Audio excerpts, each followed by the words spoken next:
잠깐 기도드리겠습니다. 자비로우신 우리 아버지 하나님 감사합니다. 마땅히 형벌 받을 수밖에 없는 저희들을 주 예수 그리스도의 보배로운 피로 구원해 주시고 또 확신과 소망을 가지고 생을 살 수 있게 해주시는 것을 진심으로 감사드립니다. 이 크신 은혜와 사랑을 저희들이 무엇으로 보답할 수 있겠습니까? 저희들 마음을 항상 일깨워 주시고 주님의 은혜와 사랑 가운데 행할 수 있도록 더욱 도와주옵소서. 이 시간에도 주 성령께서 우리 가운데 역사해 주시고 도와주셔서 또 평상시에 궁금한 것들을 성경으로 풀 수 있도록 도와주시고 우리의 행보를 말씀에 굳게 세워 주옵소서.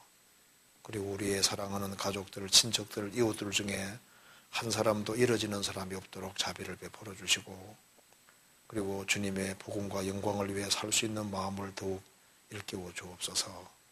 주 예수 그리스도 이름으로 기도하옵나이다. 아멘.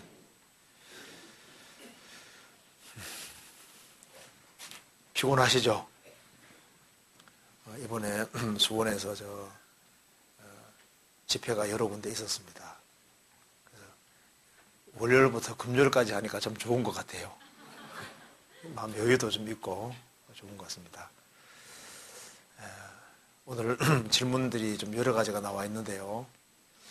이게 이제 9월달 질문하고 막 10월달 질문 이렇게 있는데 그래도 순서대로 해야 되니까 좀 답이 좀 늦게 나와도 좀 이해해 주시기 바랍니다.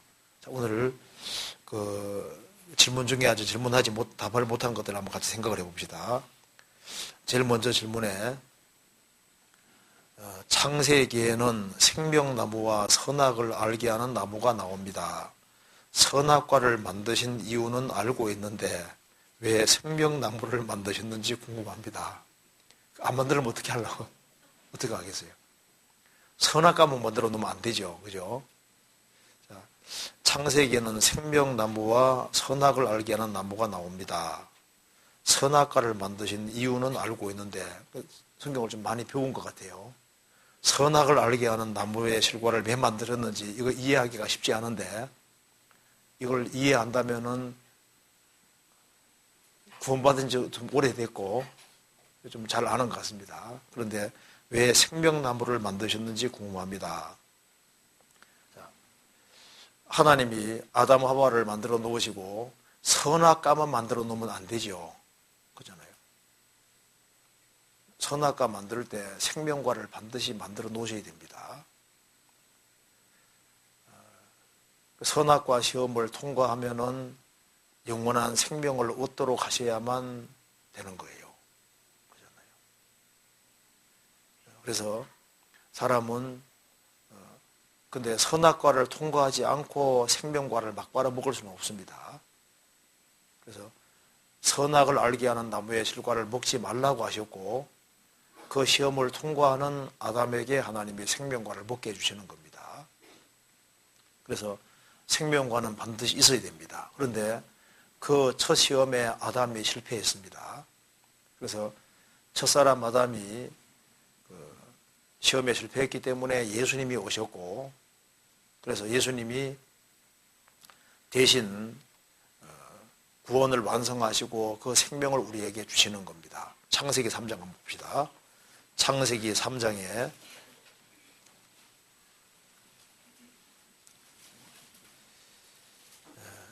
3장 24절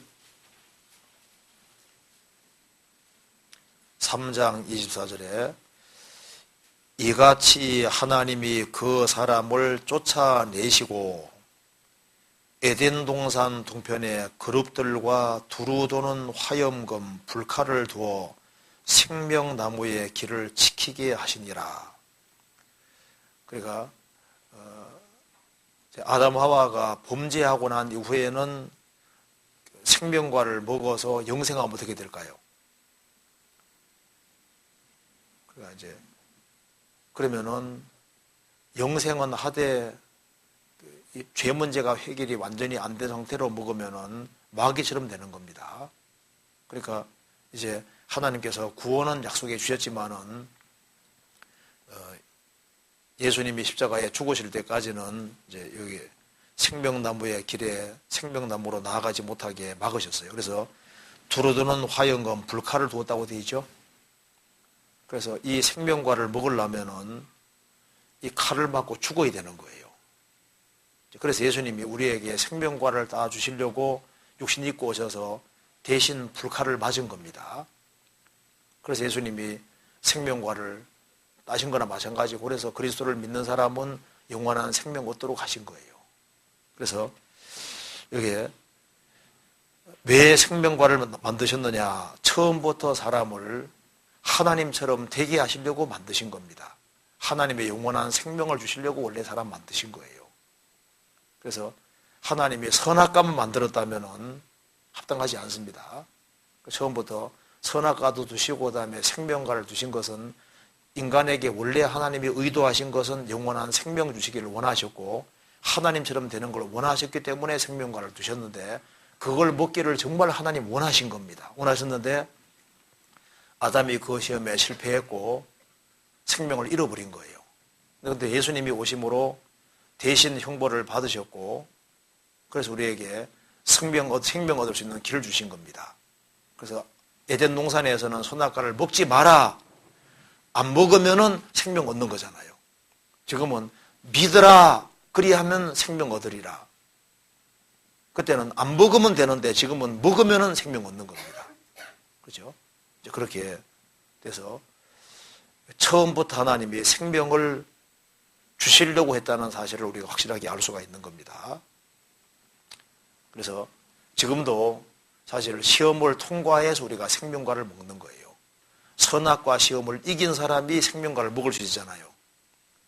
지금도 이 세상에 많은 유혹이 있지만은 그리스도를 믿는다는 것이 뭡니까? 그 시험을 통과해서 믿는 거예요. 유혹거리가 많이 있는데 그걸 이기고 그걸 믿는 거니까, 우리 믿는 것 자체도 그거 시험을 이겨야만 믿을 수 있는 겁니다. 전도지 피할 때도 방해가 얼마나 많아요. 그 시험 이기는 사람에게 주님이 생명과를 주시는 겁니다. 그리고 지금 그 다음에 창세기 3장 22절에는 선악을 아는 일에 우리 중 하나같이 되었으니라는 말씀이 나옵니다. 아담이 범죄한 결과는 영혼이 죽은 것인데 선악을 알게 되었다는 것은 어떤 의미인지 알고 싶습니다. 창세기 3장 22절 보시겠습니다. 여호와 하나님이 가라사대 보라, 이 사람이 선악을 아는 일에 우리 중 하나같이 되었으니 그가 그 손을 들어 생명나무 실과도 따먹고 영생할까 하노라 하시고, 여기서 여호와 하나님이 가라사대 보라, 이 사람 아담이 선악을 아는 일에 우리 중 하나같이 되었으니, 우리 중 하나라는 건 뭘 말하는 겁니까? 삼위일체를 말하는 겁니다. 성부, 성자, 성령을 말하는 거예요. 하나님은 한 분이신데 성부, 성자, 성령 구별이 있습니다. 그래서 선악을 아는 일에 우리 중 하나같이 되었다. 이거 잠깐 적고 창세기 1장 봅시다. 1장 26절 봅시다. 1장 26절.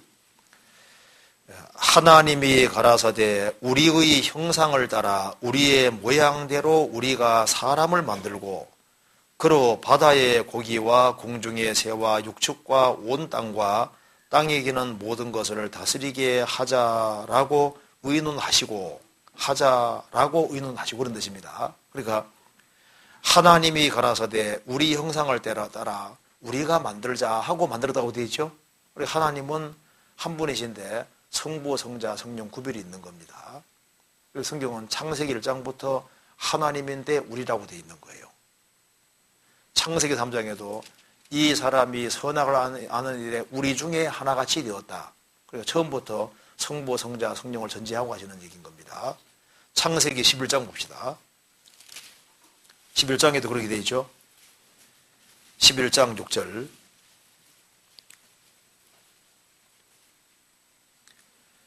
자, 우리가 6절에 여호와께서 가라사대 이 무리가 한 족속이요 언어도 하나이므로 이같이 시작하였으니 이후로는 그 경영하는 일을 금지할 수 없으리로다. 자, 우리가 내려가서 거기서 그들의 혼잡게 하여 그들로 서로 알아듣지 못하게 하자 하시고 라고 의논하시고 이제 언어 갈랐다고 되어 있죠. 여호와께서 가라사대 자 우리가 여호와인데 우리잖아요. 그러니까 하나님인데 성부 성자 성령 구별이 있는 겁니다. 그래서 태초에 말씀이 계시니라 예수님 말씀이 계시니라 이 말씀이 하나님과 함께 계셨으니 이 말씀은 곧 하나님이시니라. 그러니까 함께 계시다는 말도 맞고 이 말씀은 곧 하나님이라는 말도 맞는 거예요. 그러니까 성부 성자 성령 구별이 있는 것이 맞습니다. 그래서 태초에 하나님이 천지를 창조하시니라 하나님 엘로힘 복수로 되어 있는데 동사는 단수로 되어 있거든요. 하나님은 한 분이신데 성부 성자 성령 구별이 있습니다. 그래서 창세기 3장 다시 봅시다. 창세기 3장에 21절 여호와 하나님이 가라사대 보라 이 사람 아담이 선악을 아는 일에 우리 중 하나같이 되었으니 하나님은 선악을 아십니다. 그렇죠? 아시니까 선악과를 만들 수 있잖아요. 하나님은 선도 무엇이고 악도 무엇인지를 아시는데 하나님은 아시지만은 자신을 완전 통제할 수 있는 분이잖아요. 그래서 선이 무엇이고 악이 무엇인지를 알지만은 하나님은 악을 범해 본 적은 없는데 악을 알 수 있으시거든요. 그런데 인간은 그렇지를 못한 거예요. 이게 선악과를 먹으면은 선악을 알게 되는 겁니다. 자, 그런데 이 사람이 선악을 아는 일에 우리 중 하나같이 되었다. 하나님은 선악이 무엇인지를 아시는데 아담은 범죄하기 전에는 악이 뭔지를 몰랐거든요. 근데 여기 질문은 아담이 범죄한 결과는 영혼이 죽은 것인데 영혼이 죽었다는 뜻을 오해해서 그렇습니다. 영혼이 죽었다는 것은 이제 무의식 상태가 됐다 그런 말이 아니라 하나님과 교통이 끊어졌다는 의미인 거예요. 그러니까 영혼이 죽었다 그 말은 하나님과 분리됐다 그런 뜻이지 영혼 자체가 활동하지 않는다 그런 뜻이 아닙니다. 그러니까 범죄하는 그날 죽으리라 영적으로 관계가 끊어져 버리는 거예요. 죽었다는 것은 관계가 끊어진 것이고 영혼 몸은 활동은 하고 있는 거예요. 그렇잖아요. 그러니까 영혼 몸은 활동하고 있으니까 당연히 알 수 있는 겁니다. 그렇잖아요. 그러니까 죽었다는 말이 시체라는 뜻이 아니다 그 말입니다. 죽었다 하니까 시체 생각하는데 그거 아니에요. 그래서 이게 범죄한 결과는 영혼이 죽은 것인데 영혼이 죽었다는 의미는 무의식을 말하는 게 아니고 교통이 끊어진 걸 말하는 거니까 영혼은 활동하고 있는 거다 그 말입니다. 그래서 선악을 알게 되었다는 건 어떤 의미인지 실제로 선악을 알게 된 거예요. 어떻게 선악을 알게 되느냐 하면 범죄함으로써 이제 양심이 활동하게 된 겁니다. 양심을. 그러니까 이제 범죄하기 전에는 선악을 알 필요가 없어요. 선악과만 안 먹으면요 악을 알 수가 없는 겁니다. 범하는 게 없으니까 악을 알 필요가 없는 거예요. 그런데 선악과를 먹음으로써 양심이 활동하게 된 것을 말하는 겁니다. 그런데 하나님은 선악을 알지만은 하나님 자신은 완전하신 분이기 때문에 자신을 완벽하게 항상 통제할 수 있는 분이니까 악을 범하지 않을 수 있는 겁니다. 그런데 인간은 선악을 알게 됐지만은 악을 통제할 수 없게 되지 않습니까? 범죄함으로 죄의 기질이 들어왔고 시간 지나가면서 이 죄의 기질이 발현되기 때문에 선악을 인간은 알게 됨으로써 이제 골치 아픈 문제가 생긴 거예요. 그래서 악을 아는 것과 악을 범하는 건 다른 문제인데 하나님은 선악을 아시지만 악을 범하시지는 않지 않습니까? 인간은 선이 뭔지 악이 뭔지를 아는 양심이 활동하게 됐는데 자신을 완전히 통제할 수 있는 힘이 없으니까 악으로 기우는 성향이 생기게 되고 그리고 이제 선악을 알게 됨으로써 이제 알지 말아야 될 걸 알게 돼버린 거예요. 이제 그렇게 함으로써 양심이 활동하게 되고 그래서 이제 악이 무엇인지를 알지만은 그걸 알면서도 인간은 악을 범하게 되는 거잖아요. 그렇죠? 그래서 선악과를 안 먹는 것이 그게 사실 가장 아담에게는 현명한 길이었던 거예요. 그래서 이것은 영적으로 죽었다는 뜻이고 하나님은 선악을 실제로 압니다. 알아요. 근데 인간은 선악을 알지만은 그 악을 통제를 할 수가 없는 겁니다. 그래서 범죄하기 전에는 죄를 안 지을 수 있었지만은 범죄하고 난 이후에는 악을 안 범할 수 없는 존재가 되어버린 거예요. 그렇잖아요. 그런 뜻입니다. 그렇게 이해하면 되겠습니다. 그리고 이제 그 다음에 질문은 창세기 5장에는 아담의 계보가 나옵니다. 그 계보는 장자의 계보인지 믿음의 계보인지 알고 싶습니다. 아벨이 죽은 후에 하나님이 셋을 주셨는데 셋을 주실 때 이미 가인이 장성했으므로 가인과 셋 사이에는 다른 형제들이 많이 있었을 것 같습니다. 그런데 그 형제들 중에 첫째 이름은 오르지 않고 아담 자손으로 셋이 오른 것을 보면 장자의 계보가 아니라 믿음의 계보를 기록하신 것 같아서 질문을 드립니다. 그렇죠? 자, 아담이 지음받은 순간부터 자식을 낳을 수 있는 사람입니다. 그리고 하나님께서 아담에게 자식을 낳으라고 하는 명령은 범죄하기 전에 주어졌습니다. 아담을 지으시고 하나님이 땅에 번성하고 충만하라고 말씀하셨지 않습니까? 그러니까 원래 아담 하와가 죄를 안 지었으면요 에덴 동산에서 영원히 사는 거예요. 그렇잖아요. 그런데 이제 아담 하와는 지음받은 순간부터 자식을 낳을 수 있는 사람인데 아담 하와가 130세에 셋을 낳았다고 되어 있잖아요. 그러면 가인과 아벨을 낳고 130년 동안에 총 3사람만 낳았겠느냐? 아닙니다. 왜냐하면 성경에 말씀하기를 가인이 하나님의 심판받고 쫓겨나서 그 여자하고 결혼하잖아요.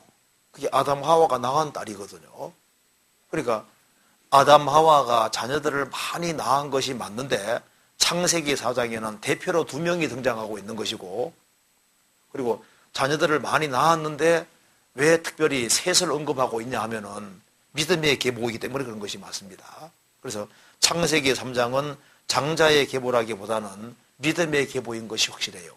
그래서 왜 이걸 창세기 5장에 계보를 굳이 기록하냐 하면은 이게 메시아 계보이기 때문에 기록하고 있는 겁니다. 그리스도에 대한 계보인 거예요. 그래서 창세기 5장에 보면은 5장 펴봅시다. 이름마다 뜻이 들어있는데요. 이름마다 뜻이 들어있는데 창세기 5장 1절에 아담 자손의 계보가 이러하니라. 아담 뜻이 뭔지 아시죠? 아담은 사람이란 뜻입니다. 그 다음에 4절에 아담이 셋을 낳은 후 그 셋은 원래 정해지다, 지정되어지다 그런 뜻입니다. 이제 영어로 말하면 be appointed인데요. 이제 지정되어지다, 정해지다, 지정되어지다, 결정되어지다 뭐 이제 그런 뜻으로 이렇게 보통 쓰이고 있습니다. 원래 원어 뜻이 그렇습니다. 그 다음에 이제 9절에 에노스가 나오는데 에노스는 죽을 수밖에 없는 연약한 죽을 수밖에 없는 그런 뜻입니다. 그 다음에 게나는 거주지, 처소 그런 뜻입니다. 거주지, 처소. 그 다음에 이제 13절에 마할랄렐은 마할랄렐은 축복을 받으신 하나님 그런 뜻입니다. 축복을 받으신 하나님. 그 다음에 이제 15절에 야렛은 내려가다 그런 뜻이거든요. 내려가다. 그 다음에 19절에 에녹은 가르치다, 교육하다 그런 뜻입니다. 교육이라는 뜻, 교육. 가르치고 교육한다 그런 뜻이고. 그 다음에 이제 21절에 무두셀라는 그가 죽으면 무엇이 온다 그런 뜻입니다. 그의 죽음이 무엇을 가져온다 그런 뜻입니다. 그 다음에 26절에 라멕은 포로, 노예, 강한 자에게 결박당하는 포로, 노예 그런 뜻입니다. 그 다음에 29절에 노아는 밑에 나온 대로 안위, 위로 그런 뜻입니다. 구원, 안위, 위로 그런 뜻이니까 이것을 이제 문장으로 써보면은 신비한 문장이 나오게 되는데, 사람은 에노스, 죽을 수밖에 없는 계난, 운명, 거주지, 처소, 죽을 수밖에 없는 운명으로 운명 지워졌다. 그런 상태로 놓여지게 되었다.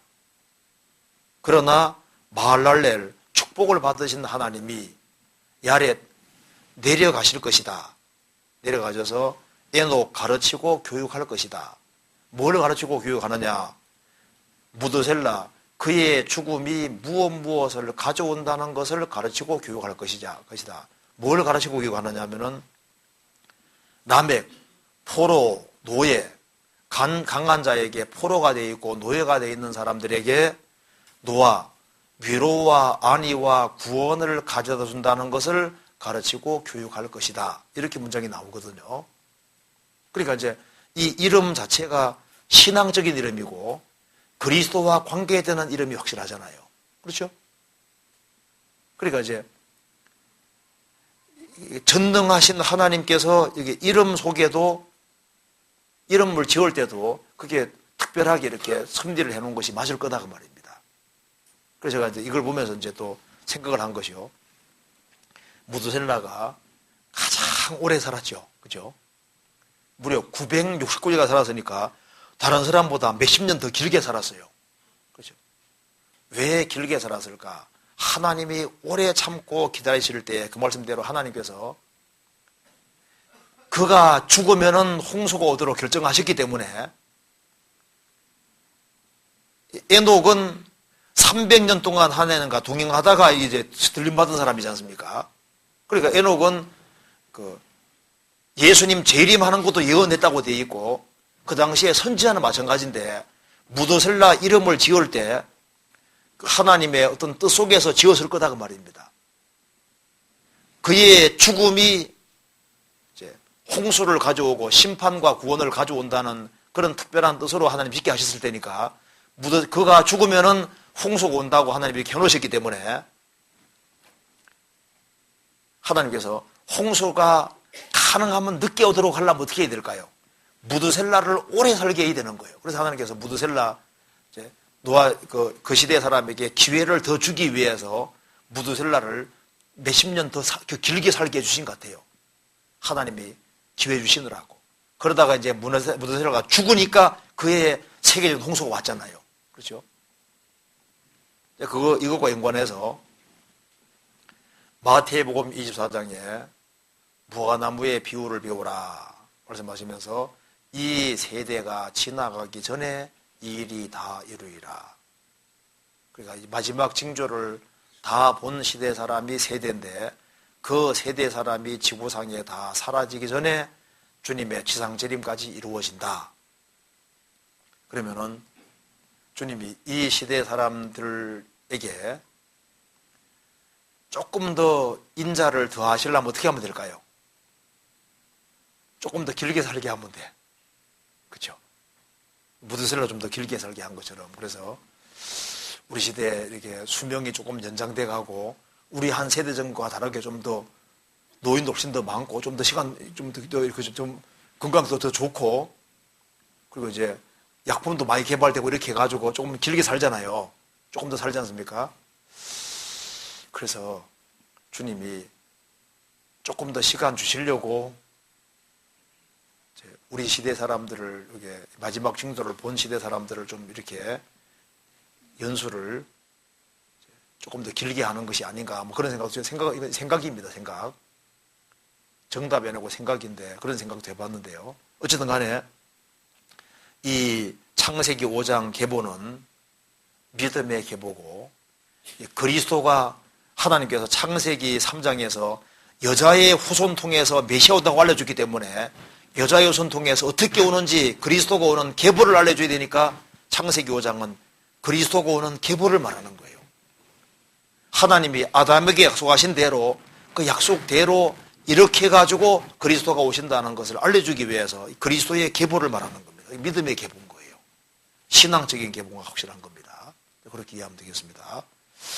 그 다음에 레위기 22장 9절, 민수기 4장 15절, 민수기 18장 3절에는 공통적으로 죽을까 하노라라고 되어 있습니다.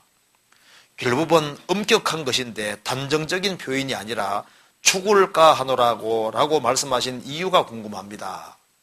정령 죽으리란 말과 죽을까 하노라 좀 다르잖아요. 그죠? 할 때 성경 자세히 또 읽었습니다. 자, 레위기 22장 찾아봅시다. 22장 9절에.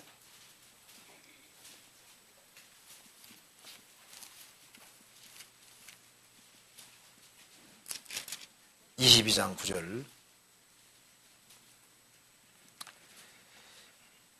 그들은 나의 명을 지킬 것이라. 그것을 욕되게 하면 그로 인하여 죄를 짓고 그 가운데서 죽을까 하노라. 나는 그들을 거룩하게 하는 여호와이니라. 그러니까 이제 그 성물을 먹는 것이라든가 절로 죽은 것을 먹는다든가 이런 등등으로 인해서 죽을까 하노라. 이렇게 죽을까 하노라 이렇게 표현되어 있죠. 왜 이렇게 표현했느냐 하는 질문입니다. 민수기 4장도 봅시다. 4장 15절.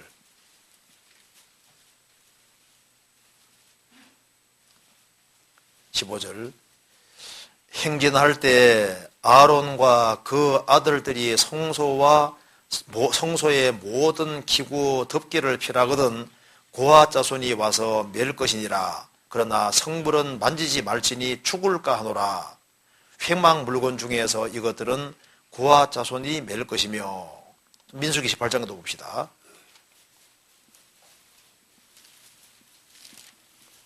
(18장 3절에)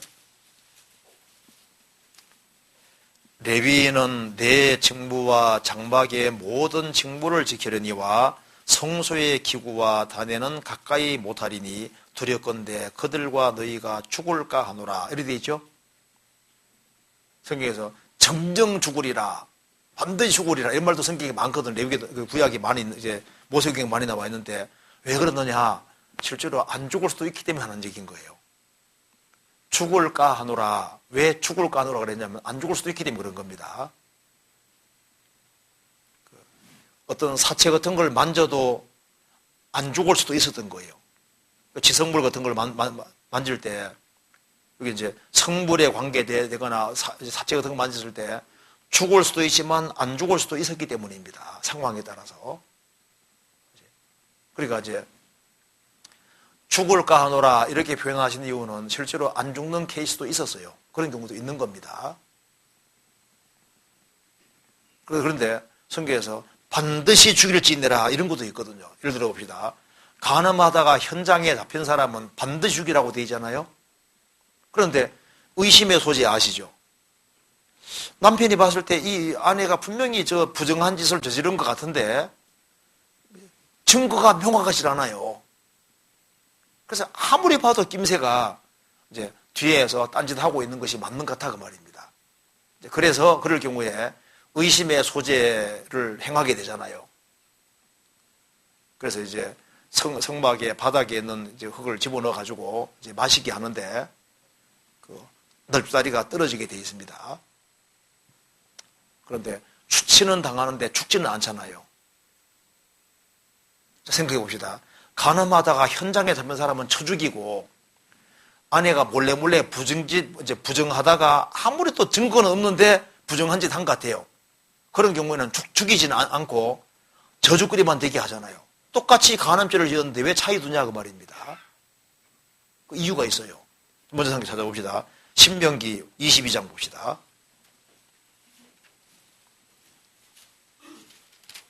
신명기 22장 22절 봅시다.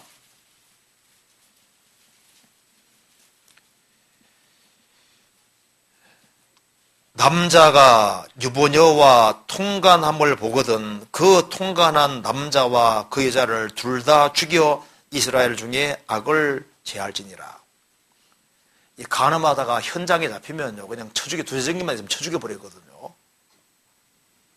자, 그런데 자 민수기 5장 찾아봅시다. 왜 이런 차이가 있을까요? 민수기 5장.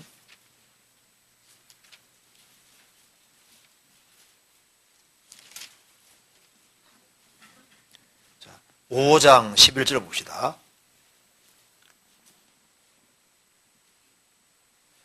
여호와께서 모세에게 일러 가라사대 이스라엘 자손에게 구하여 그들에게 이르라. 만일 어떤 사람의 아내가 실행하여 남편에게 범죄하여 타인과 정교를 하였으나 그 남편의 눈에 숨겨 드러나지 아니하였고 그 여자의 더러워진 일에 증인도 없고 그가 잡히지도 아니하였어도 그 더러워짐을 인하여 남편이 의심이 생겨서 그 아내를 의심하든지 또는 아내가 더럽히지 아니하여서도 그 남편이 의심이 생겨서 그 아내를 의심하거든 그 아내를 데리고 제사장에게로 가서 그를 위하여 보리 가루 에바 10분제를 예물로 드리되 그것에 기름도 붓지 말고 유향도 두지 말라. 이는 의심의 소재요 생각하게 하는 소재니 곧 죄악을 생각하게 하는 것이니라.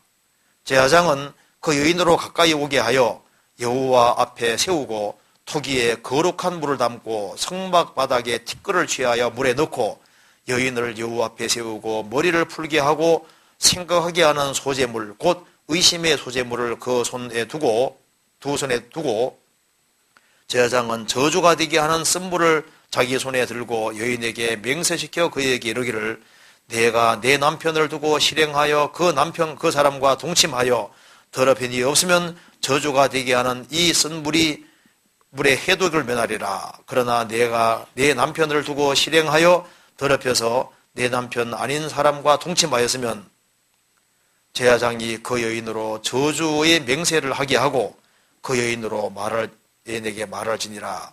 여호와께서 내 넓적다리로 떨어지고 내 배로 부어서 너로 내 백성 중에 저주거리 맹세거리가 되게 할지니라.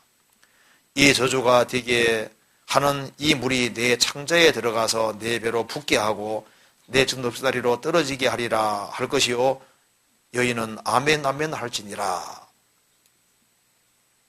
이렇게 되죠? 그럼 여기서 봐요. 그러면 이제 저주물을 마셨는데 진짜 이런 일이 벌어졌으면은 간음죄를 지었다는 게 되는 거잖아요. 근데 여기서는 안 쳐 죽였거든요. 왜 이런 차이를 둘까요? 그 차이가 있어요. 자, 이 간음하다가 두세 사람 눈에 띄게끔 간음죄를 짓는다는 것은요, 이것이 한두 번이 아닌 거예요.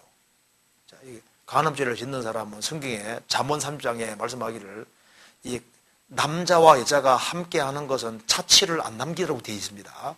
흔적을 절대 안 남기게 되어 있거든요. 잠깐 찾아봅시다. 잠언 30장 한번 찾아봅시다. 잠언 30장. 이 자취를 안 남기는 대표적인 것이 여기 나와 있는데요. 30장 18절. 내가 심히 기이 여기고도 깨닫지 못하는 것 서너시 있나니 곧 공중에 날아다니는 독수리의 자치와 반석 위로 기어다니는 뱀의 자치와 바다로 지나다니는 배의 자치와 남자가 여자와 함께한 자치며 음녀의 자치도 그러하니라. 그가 묻고 그 입을 씻음같이 말하기를 내가 악을 행치 아니하였다 하느니라. 그러니까 공중에 독수리가 샥 날아가는데 친구가 같이 이제 길 가다가 아 독수리 봐라. 그때 엉뚱한 짓 하다가 딴 데 보고 있다가 독수리가 샥 날아갔거든요. 어디 하고 나중에 보면 없잖아요. 흔적이 안 남잖아요. 공중에 날아다니는 걸 봤는데 한 사람 보고 한 사람 못 봤거든요. 왜? 아무리 봐도 흔적이 안 남아 있으니까. 또 반석 위로 기어다니는 뱀의 자치와 친구가 같이 이제 길어가고 있는데 한 친구는 뱀 봤거든. 뱀이 바위로 샥 기어가거든요. 야, 뱀 봐! 어디 보니까 없거든요. 이제 거짓말 하는 거지. 나 봤어, 안 봤어. 이제 뭐 싸우기도 하잖아요. 흔적이 남잖아요. 그리고 바다로 지나다니는 배의 자치와 큰 배가 샥 지나갈 때 흰 물살을 일지만은 지나고 나면요. 언제 지나간 듯이 천년 흔적이 안 남잖아요. 그런데 그것처럼 흔적을 안 남기는 것이 있는데 바로 이 음녀의 자치다. 그러니까 성적으로 죄 짓는 것은 자취를 안 남기는 대표적인 거거든요. 그래서요, 남편이 예를 들면요, 이제 항상 핸드폰을 여기 이제 밖에 이제 아무 데도 없거든요. 어느 날인가부터 항상 챙기거든. 뭐 락을 걸어놓고 막 이렇게. 그러면 혹시 뭔가 이게 또 뭐 딴 꿍꿍이가 있는 것이 아닌가. 사람이잖아요. 성적으로 무슨 죄를 이렇게 짓게 되면요, 증거를 인멸을 하려고 노력을 하게 돼 있거든요. 아세요? 그러니까, 그런데 봐요. 현장에 잡힌다는 게 뭡니까? 현장에 두 사람 증인이 있는 데에서 잡힌다는 게 뭐예요? 그건요, 이제 죄를 이제 몰래 짓는 게 이제 점점 담대하게 돼가지고 다른 사람 눈에 목격될 정도로 한다고 하는 것은요, 그리고 그건 이스라엘 땅입니다. 이스라엘 땅. 하나님 역사하시는 땅에서 두 증인에게 붙잡힌다고 하는 것은 그것은요, 이 죄가 이게 몰래 이제 죄 짓는 것이 넘어서서 점점 담대해져서 이건 이제 쳐죽이면 안 죽일 수 없는 그런 상황으로 드러날 때 딱 드러나게끔 주님 허락하시는 거예요. 그래서 쳐죽여 버리는 거거든요. 그런데 여기는 이제 여자가 부정하지 않은데 이래서는 안 되는 걸 알고 있는 거예요. 근데 육신에 끌려가지고 이제 몰래 죄 지고 있는 건데 남편이 의심은 하는데 증거는 없거든요. 증거가 없다는 게 뭐예요? 부끄럽게 지금 생각하고 있다는 증거다 그 말입니다. 그러니까 이제 백성들에게 조롱거리가 되고 저주가 되게 하지만 그래도 목숨 죽일 정도까지는 아직 아닌 거예요. 그렇죠? 똑같이 간음죄를 지었지만은 법 적용이 다르잖아요. 그렇죠? 공개적으로 이제 담대하게 돼가지고 이제 뭐 돌에 맞아 죽으면 죽지 뭐 이제 이런 상태가 돼 있는 사람들이 이제 공개적으로 그런 이제 죄를 짓다가 딱 눈에 딱 띄게 되는 거예요. 그렇죠? 그리고 하나님께서는 이 저울이 정확하시거든요. 저울이 하나님은 정확한 거예요. 그래서 이스라엘 백성들 속에서 죄가 탁 드러나게끔 이렇게 딱 공개적으로 딱 드러나게 하시는 이유가 쳐 죽일 만한 때가 됐기 때문에 주님이 딱 드러나게 하시는 거예요. 그러니까 죽을까 하노라 그 말이 뭐냐 하면은 실수로 만질 수도 있잖아요. 고의적으로 만질 수도 있고. 그렇기 때문에 안 죽을 수도 있는 거예요. 죽을 수도 있고 안 죽을 수도 있는 거니까. 그렇기 때문에 성경에 죽을까 하노라 그게 죽어야 되지만은 죽이지 말아야 될 케이스가 얼마든지 있기 때문에 하는 얘기인 거라고요. 그렇죠? 그 차이가 분명히 있습니다. 죄를 지어도 죄의 강도가 다르거든요.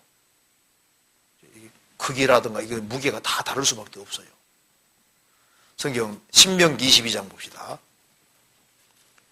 22장 24절 25절.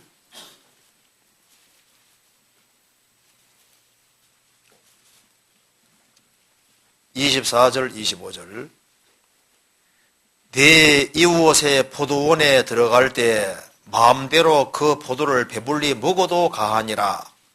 그러나 그릇 담지 말 것이요 내 이웃의 곡식밭에 들어갈 때 내가 손으로 그 이삭을 따도 가하니라. 그러나 내 이웃의 곡식밭에 낫을 대지 말지니라. 자, 이스라엘은 형제 국가입니다. 이제 어떤 사람이 이제 길 가다가 배가 너무너무 고파서 이웃 포도원에 들어가서 이웃집 포도를 실컷 다 먹었다 그 말입니다. 이스라엘 땅에서는 괜찮다고 했습니다. 하나님께서. 왜? 배가 고파 먹었습니까? 동기도 일단 선하고 자기 배만 채우려고 했고 하나님 이스라엘 땅에서는 그렇게 해도 된다고 허락해 주셨어요. 그런데 이웃 곡식밭에 여기 포도원 들어갈 때 그릇에 담지 말 것이요 광주리 가져가서 몽땅 따가지고 오는 그건 안 된다 그 말입니다. 이것은 동기가 다르잖아요. 훔치는 겁니다. 그리고 길 가다가 곡식밭에 배고파서 곡식밭에 남의 곡식밭에 들어가서 이삭을 쫙 추려서 싹 비벼서 탁 먹었다. 그리고 길을 걸어갔다. 이스라엘 땅에서는 괜찮다고 했습니다. 그런데 이웃 곡식밭에 낫을 가지고 와서 낫 가지고 싹 비워가지고 가져가는 놈은 도둑놈이잖아요. 그러니까 동기가 다르다 그 말입니다. 달라요. 그래서 정령 죽으리라 죽을까 하노라 그건 다른 얘기인 겁니다. 하나님이 죄를 적용시키는데 경중을 따지는 분입니다. 경중이 분명히 있어요. 그래서 더 큰 죄가 있고 더 작은 죄가 분명히 있는 겁니다. 그렇잖아요. 성경 마태복음 또 다른 데서 봅시다. 마태복음 11장 11장 20절 11장 20절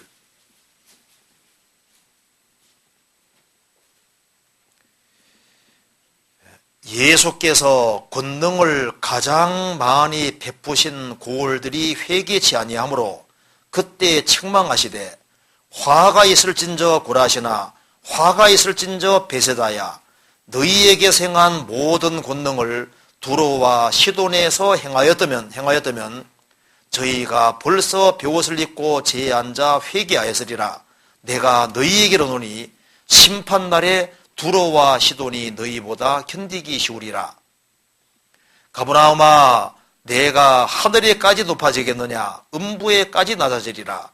내게 행한 모든 권능을 소돔에서 행하였다면 그 성이 오늘날까지 있었으리라. 내가 너희에게로 노니 심판날에 소돔 땅이 너보다 견디기 쉬우리라. 예수님이 가버나움, 고라신, 베세다 지역 중심으로 전도를 많이 하셔서 예수님이 행하시는 기적과 능력을 가장 많이 본 사람들이 그 사람들인데 심판날 되면은 소돔 사람들이 너희보다 벌을 덜 받을 것이다. 소돔 고모라는 막 음날에 그걸 달려서 하나님이 하늘에서 불과 유황 내려 심판 내렸는데 그 소돔 고모라 사람들보다 가버나움, 고라신, 베세다 사람들 너희들이 훨씬 더 큰 벌 받을 것이다. 그러니까 더 큰 벌이 있고 더 작은 벌이 있는 거예요. 그렇죠? 그 벌 자체가 다릅니다. 요한복음 15장 보시겠습니다.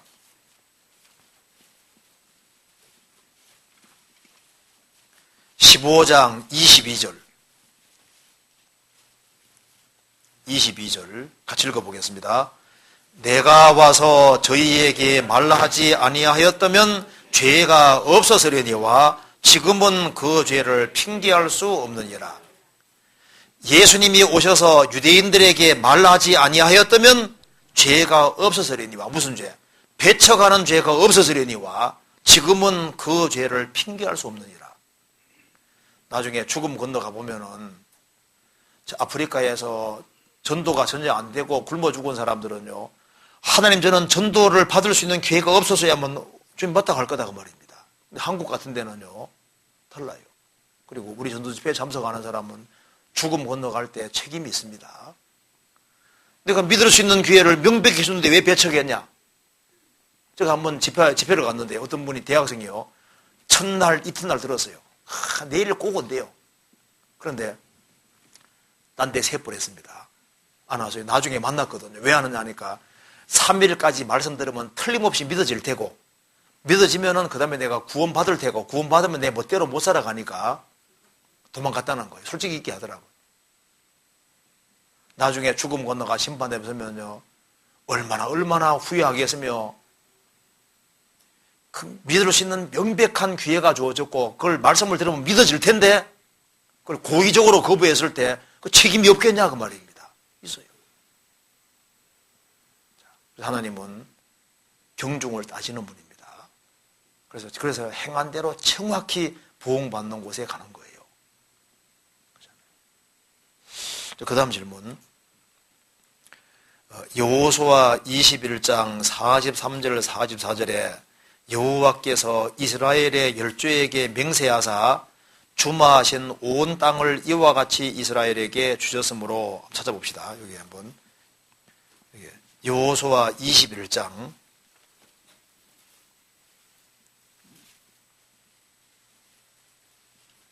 43절.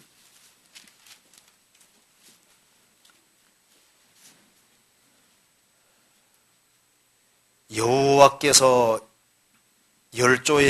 이스라엘의 열조에게 맹세하사 주마하신 온 땅을 이와 같이 이스라엘에게 다 주셨으므로 그들이 그것을 얻어 거기 거하였으며, 여호와께서 그들의 사방에 안식을 주셨으되 그 열조에게 맹세하신 대로 하셨으므로 그 모든 대적이 그들을 당한 자가 하나도 없었으므로 이는 여호와께서 그들의 모든 대적을 그들의 손에 부지셨습니다. 여호와께서 이스라엘 족속에게 말씀하신 선한 일이 하나도 남음이 없이 다 응하였더라.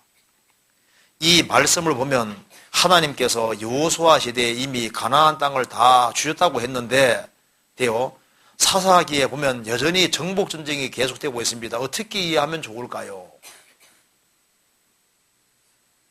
맞는 얘기죠. 보시면요. 43절에 이제 요 앞에 이스라엘 지파들에게 땅을 다 분배해주고 난 이후에 하신 얘기입니다. 여호와께서 이스라엘의 열조에게 맹세하사 주마하신 온 땅을 이와 같이 이스라엘에게 다 주었으므로 기업을 분배해줬다 그 말입니다. 유다 지파는 여기 차지하고 이사갈 지파는 여기 차지하고 다 기업을 분배해서 이제 다 차지하게 해주셨습니다. 그리고 여기서 이제 다 주셨으므로 분배해 주셨다는 말이라 그 말입니다. 분배해 주신 겁니다. 분배해 주셨다는 말이 맞고, 그래서 이제 이스라엘 민족이 그 땅에 거하였으며, 맞죠? 44절을 여호와께서 그들의 사방에 안식을 주셨으되 그 열조에게 맹세하신 대로 하셨으므로 그 모든 대적이 그들을 당한 자가 하나도 없었으니 이는 여호와께서 그들의 모든 대적을 그들의 손에 붙이셨습니다. 그러니까 모든 대적을 손에 붙인 것이 맞아요. 그래서 이스라엘 민족은 땅을 차지하고 붙인 것이 맞기 때문에 이제 가서 정복만 하면 되는 겁니다. 그렇잖아요. 그래서 이제 여호수아 시대 때 정복을 했는데 아직까지 남은 적은 있는데 손에 이미 다 붙여놓았으니까 이긴 것은 기정사실로 돼 있었던 거예요. 그런데 이제 여호수아가 죽고 이제 세월이 지나가면서 이제 대적을 다 붙여놨는데 이스라엘 백성들이 타협하는 길을 택하고, 그래서 정복해서 하나님 말씀에 순종해서 정복하면은 대적은 다 이스라엘 손 안에 들어오게 되고 굴복하게 돼 있는데 이스라엘이 타협하는 길을 택했기 때문에 사사시대가 아주 복잡하게 돼버린 거예요. 그러니까 여기에서 정복 전쟁이 계속되고 있는 것은 손에 붙였는데 그들이 그 대적을 이기도록 돼 있는데 그들은 타협하는 길을 택했고 불순종하는 길을 택했기 때문에, 그래서 일이 꼬이게 된 내용이 사사기에 쫙 나와 있는 거예요. 그렇잖아요. 그러니까 대적을 그들의 손에 붙이셨다. 그래서 이스라엘은 정복만 하면 됐던 거예요. 세월이 흘러가면서 이걸 손에 붙였으니까 처리해야 되는 처리 안 해버렸거든요. 그래서 그게 화근이 돼서 이제 사사시대에 보면 복잡하죠. 그래서 처음에는 하나님께 묻자와 가로되 묻고 치는 길을 택했는데 시간 지나가면서 다 타협해서 자기의 소견에 옳은 대로 행해서 아주 엉망이 돼버린 겁니다. 그렇잖아요. 그러니까 이제 이 진술과 그 뒤의 진술은 전혀 모순이 없는 거예요. 그래서 안식을 주셨다는 것은 땅을 배분해 준 것이고 배분했지만 그 속에 적들이 남아 있었어요. 있었으니까 이제 주님이 다 붙여놨으니까 이제 이스라엘은 다 쳐서 이제 심판만 하면 되는 거예요. 그런데 그렇게 해야 되는데 여호수아 그 뒤에 그 작업을 철저하게 안 했던 겁니다. 그런 뜻이니까 모순이 없죠. 그 다음 질문에 사무엘상 16장 19절 21절에는 사울과 다윗이 만나게 되고 사울이 다윗과 다윗의 아버지인 이새를 아는 것으로 나옵니다. 그런데 그 이후에 다윗이 골리앗을 무찌른 후에는 사울이 다윗과 그 아비를 모르는 것으로 나옵니다. 설명을 부탁드립니다. 찾아봅시다. 사무엘상 16장. 그래서 얼른 생각할 때 사울이 기억력이 떨어졌는가? 물론 그거 아닙니다. 한번 찾아봅니다. 사무엘상 16장 19절을 보시겠습니다.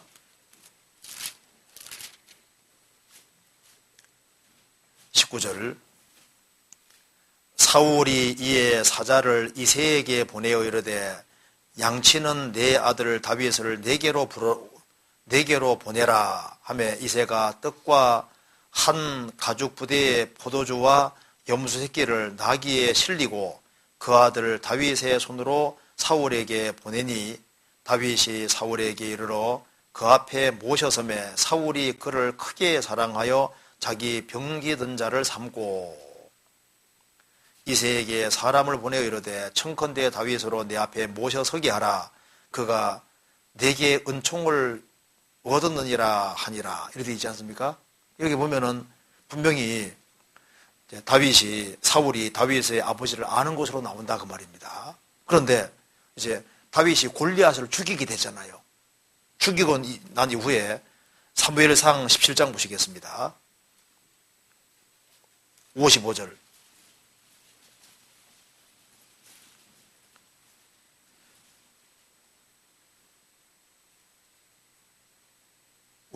다윗이 블레셋 사람을 향하여 나감을 사울이 보고 군장 아브넬에게 묻되 아브넬아 이 소년이 네 아들이냐?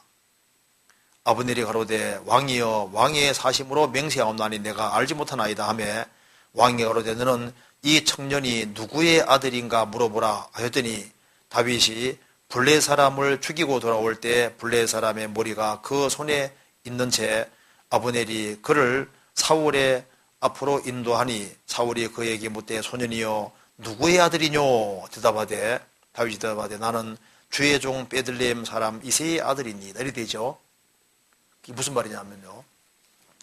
사울이 왕이었잖아요. 아주 많은 사람을 접하는 사람입니다. 그래서 이제 아주 수금을 잘 타는 사람이 있다고 하니까 그러니까 그 집에 가서 이제 다윗을 데려오게 하려고 했지 않습니까? 그래서 이새에게 가서 이렇게 하라고 얘기했습니다. 그런데 이새라는 사람의 이름도 알고 했지만은 그 사람이 뭐 하는 사람인지 구체적으로 관심이 없었던 거예요. 그런데 이제 다윗이 골리앗을 죽이고 나니까 이제 그 아버지가 누군지 구체적으로 알고 싶었던 겁니다. 그래서 이쪽에는 이제 사울은 자기 문제만 해결하기를 원했기 때문에 이제 그런 아들이 있어. 그러면 이제 그 아버지 이새에게 얘기해가지고 내게 데려오게 해가지고 이제 다윗을 총애했잖아요.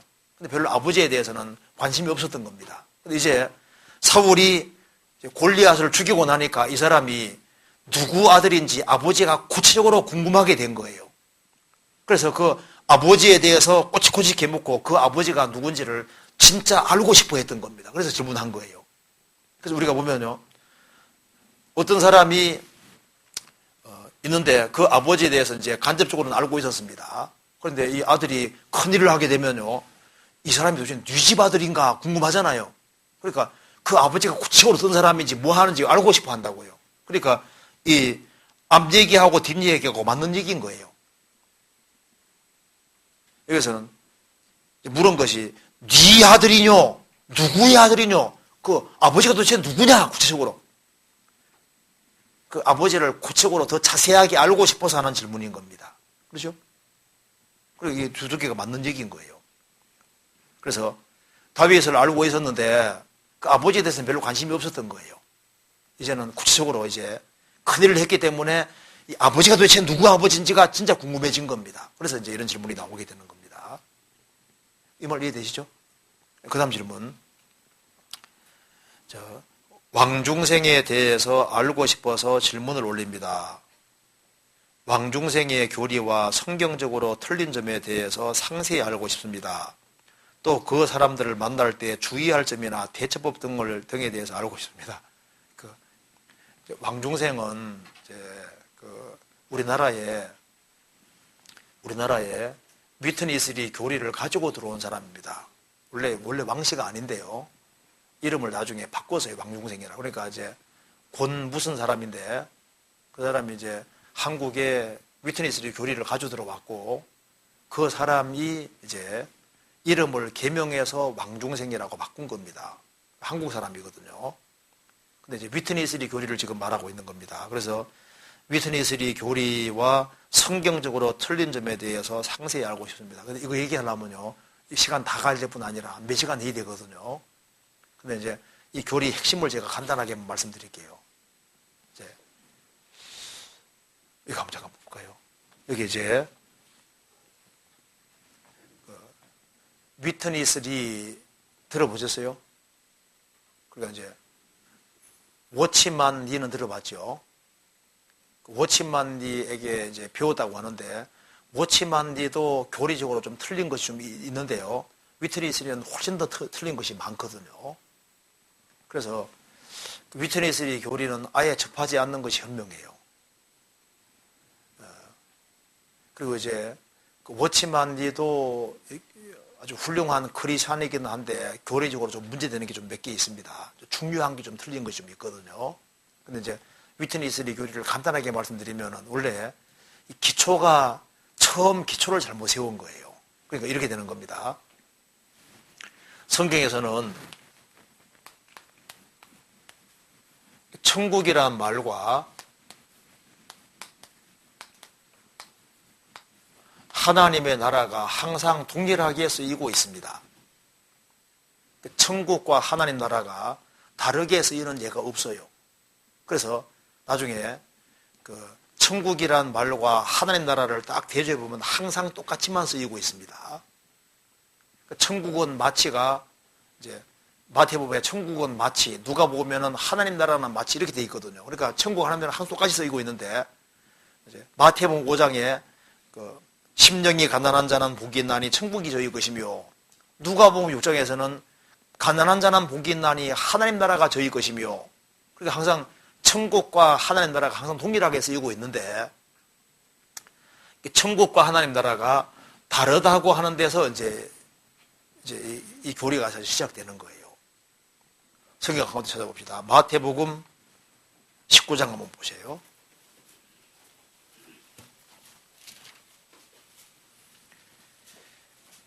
19장 23절에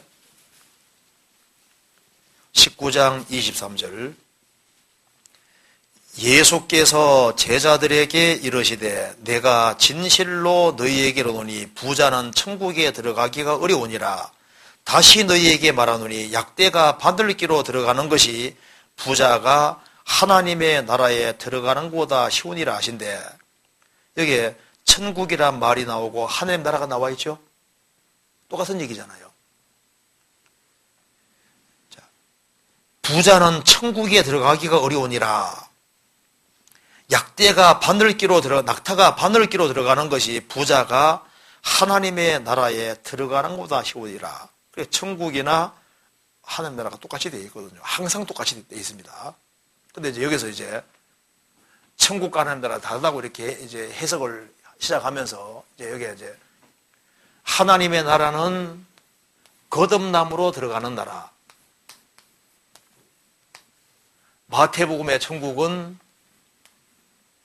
하나님 말씀을 실행해서 들어가는 나라. 이제 이렇게 함으로써 이제 이게 곁길로 가기 시작한 거예요. 해석을 그렇게 시작한 겁니다. 그래서 이게 이제 마태복음에 나와 있는 천국을 천년왕국과 같은 개념으로 바꾼 거예요. 그래서 이제 하나님의 영원한 천국은, 영원한 하나님 나라는 거듭남으로 들어가는데, 천년왕국은 이제 하나님 말씀을 실행함으로 천왕국 속에 들어가는 식으로 이제 개념을 바꿔 해석했다 그 말입니다. 이제 이렇게 되니까 시작이 다르게 돼 있으니까, 그럼 성경에서 그럼 좁은 문이 도대체 뭐냐? 마태복음 7장에 나와 있는 좁은 문이 천국과 하나님을 다르게 해석해 놨으니까 이 좁은 문이 구원받는 것이고 거듭나는 것인데, 이것을 천년왕국으로 들어가는 문으로 바꿔놓은 거예요. 그래서 좁은 문은 통과하는 것은 천년왕국으로 들어가는 거로 해석을 한다 그 말입니다. 그래서 마태복음 5장부터 7장까지를 실행하는 사람이 좁은 문 통과하는 사람이고, 그 사람이 천년왕국 속에서 영광 누리고, 그렇지 못한 사람은 천년왕국 동안에 배제되어서 불 속에서 고통을 받고 천년 동안 지옥불에서 고통을 받는, 이제 그런 식으로 이제 이렇게 해석을 하기 시작하는 거니까, 기초를 다르게 해놓으면 뒤가 다 달라지게 되는 문제가 생기는 거예요. 자, 먼저 마태복음 7장 보시겠습니다.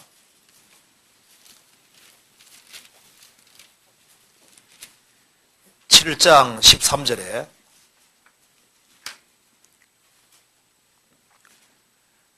좁은 문으로 들어가라. 멸망으로 인도하는 문은 크고 그 길이 넓어 그리로 들어가는 자가 많고 생명으로 인도하는 문은 좁고 길이 없차가여 찾는 이가 적음이니라. 여기 위트니 3는 좁은 문이 천전왕국으로 들어가는 문이라고 가르치거든요. 성경에서는 좁은 문이 뭔지에 대해서 답이 정확히 나와 있습니다. 성경 누가복음 13장 보시겠습니다. 누가복음 13장에 13장 22절 예수께서 각성 각촌으로 다니사 가르치시며 예루살렘으로 여행하시더니 혹이 여짜오되 주여 구원을 얻는 자가 적으니이까 저희에게 이르시되 좁은 문으로 들어가기를 힘쓰라.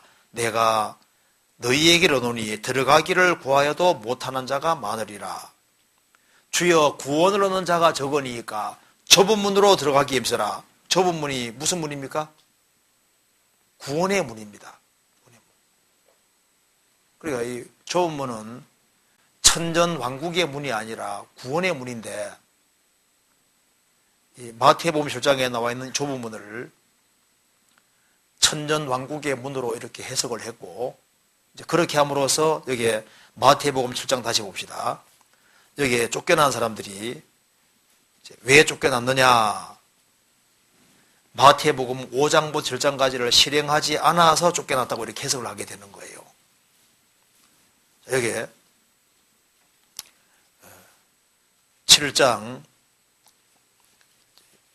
22절 그날에 많은 사람들이 나더리로되 주여 주여 우리가 주의 이름으로 선전으로 다며 주의 이름으로 귀신을 쫓아내며 주의 이름으로 많은 권능을 행치 아니하나이까 하리니 그때 내가 저희에게 밝히 말하되 내가 너희를 도무지 알지 못하니 불법을 행하는 자들아 내게서 떠나가라 하리라. 이 사람들이 구원을 받은 사람입니까? 안 받은 사람입니까? 솔직하게 구원 받았어요? 안 받았어요? 근데 위트니스는 받았다 그러거든요. 구원은 받았는데 바르게 안 살아서 천년 동안 배제되는 것으로, 천당국에서 들어가지 못하고 배제되는 것으로 해석을 하거든요. 근데 이 사람들이 구원을 받은 사람으로 읽힌다는 것이 놀라운 거예요. 절대 구원받으면 될 수 없습니다. 왜 그러냐면요. 제가 위트니스리 교리는 좀 자세히 알거든요. 제가 이제 여러 사람하고도 얘기해 봤는데요. 여기 이제, 15절부터 봅시다. 15절부터 보면은, 거짓 선자들을 삼가라. 양의 옷을 입고 너희에게 나오나 속에는 노략질하는 일이라. 그래. 거짓 선자들을 삼가라 하시면서 양의 옷을 입고 너희에게 나오나 속에는 노략질하는 일이라. 일이거든요, 일이. 그런데 주의 이름으로 선자 노릇했다. 거짓 선자 상관한 얘기하는 거거든요.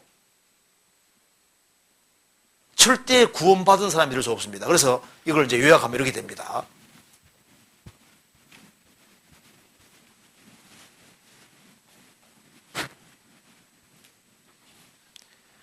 자, 제가 한번 길지만 한번 읽어볼게요. 15절부터 한번 읽어보겠습니다. 거짓 선자들을 삼가라. 양의 옷을 입고 너희에게 나오나 속에는 노략질하는 일이라. 그의 열매로 그들을 알지니 가시나무에서 포도를 또는 은건키에서 무화과를 따겠느냐.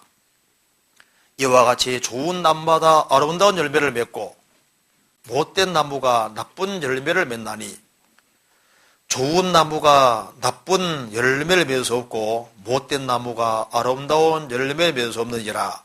아름다운 열매를 맺지 아니하는 나무마다 지켜 불에 던져내니라. 이러므로 그의 열매로 그들을 알리라.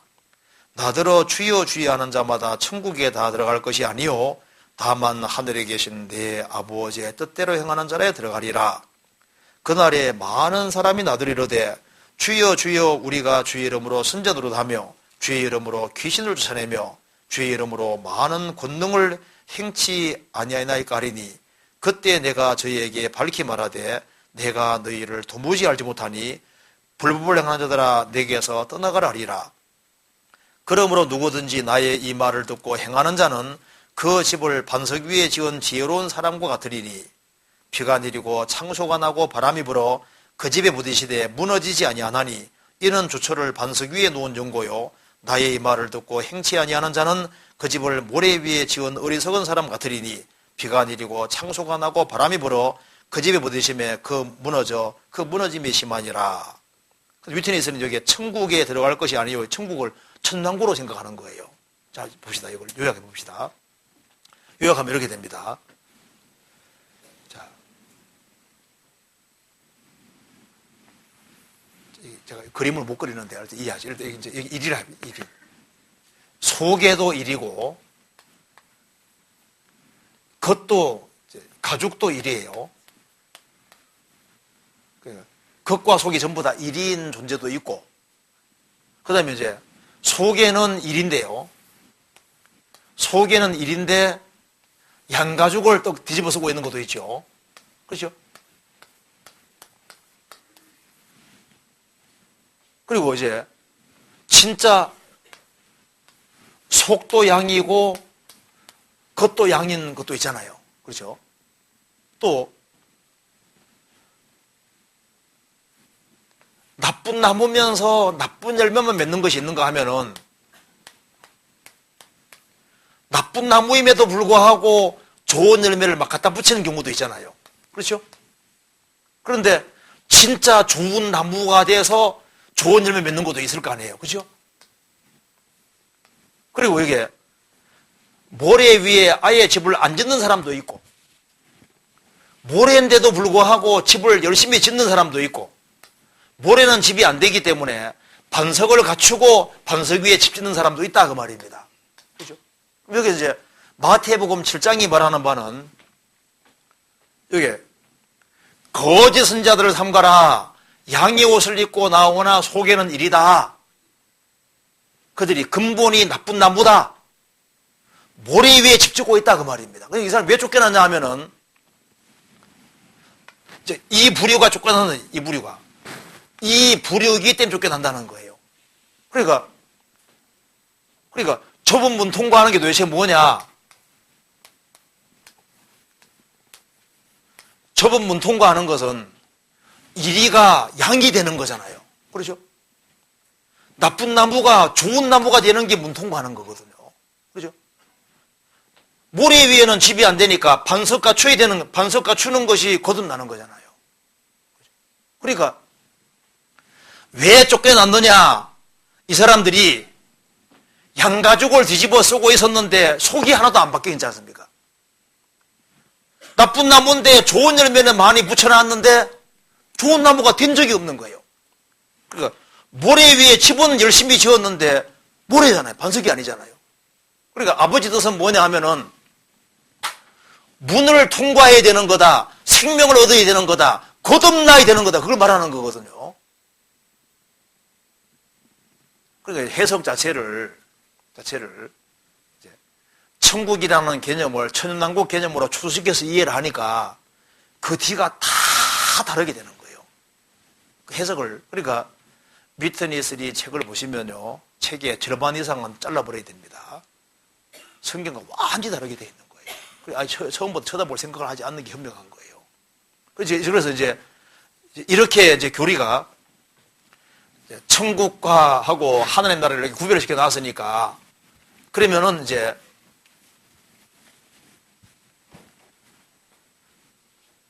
천년왕국을 천국을 천년왕국으로 만들어 놨으니까, 그러면 천년왕국에 누가 들어갈 거냐? 그러니까 이제 이기는 자가 들어간다. 이제 이렇게 이제 이기는 자가 들어간다고 이렇게 해놓으니까, 그러니까 크리스찬을 두 부류로 나누게 되는 겁니다. 영원한 천국에는 사람이 동일하게 들어가는데 천년 왕국에는 못 들어가는 사람이 생기니까 누가 들어가느냐? 그러니까 이기는 자가 들어간다. 그럼 성경에서 이기는 자가 누구냐? 이기는 자는 위트니스가 말한 대로 혼의 구원을 이루는 자다. 이렇게 이제 혼의 구원을 따로 만들어 놨습니다. 근데 이걸 몰라도 잘 되는데, 질문이 나왔으니까 하는 얘기인데요. 성경에서 이기는 자는 곧 거듭난 자라고 되어 있는 거예요. 크리스찬을 두 부류로 나누는 게 합당하지 않습니다. 크리스찬 중에 이기는 자, 못 이기는 자 이렇게 구분하는 것 자체가 성경하고 정반대인 거예요. 왜냐하면 성경에서는 거듭난 모든 사람은 다 이기는 자라고 되어 있거든요. 찾아볼까요? 성경 찾아봅시다. 여기에 요한일서 5장 보시겠습니다.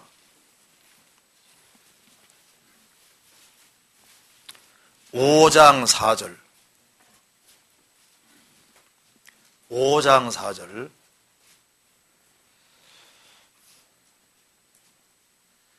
대저 하나님께로서 난 자마다 세상을 이기느니라. 세상을 이긴 이김은 이것이니 우리의 믿음이니라. 예수께서 하나님의 아들이심을 믿는 자가 아니면 세상을 이기는 자가 누구뇨? 대저 하나님께로서 난 자마다, 거듭난 자마다 세상 어떻게 한다고요? 이기느니라. 이긴다는 말은 영어로 overcome, 극복한다. 생명이 있는 건 참 신비합니다. 그 딱딱한 땅도 뚫고 올라오잖아요. 비집고 올라오잖아요. 생명이 있는 존재는, 거듭난 사람은 생명이 있기 때문에 여러 가지 환란도 있고 핍박도 있고 어려움도 있지만은 생명이 있으니까 비집고 나오고 이기는 힘이 있다 그 말입니다. 그러니까 성경에서 거듭난 자는 이퀄 이기는 자거든요.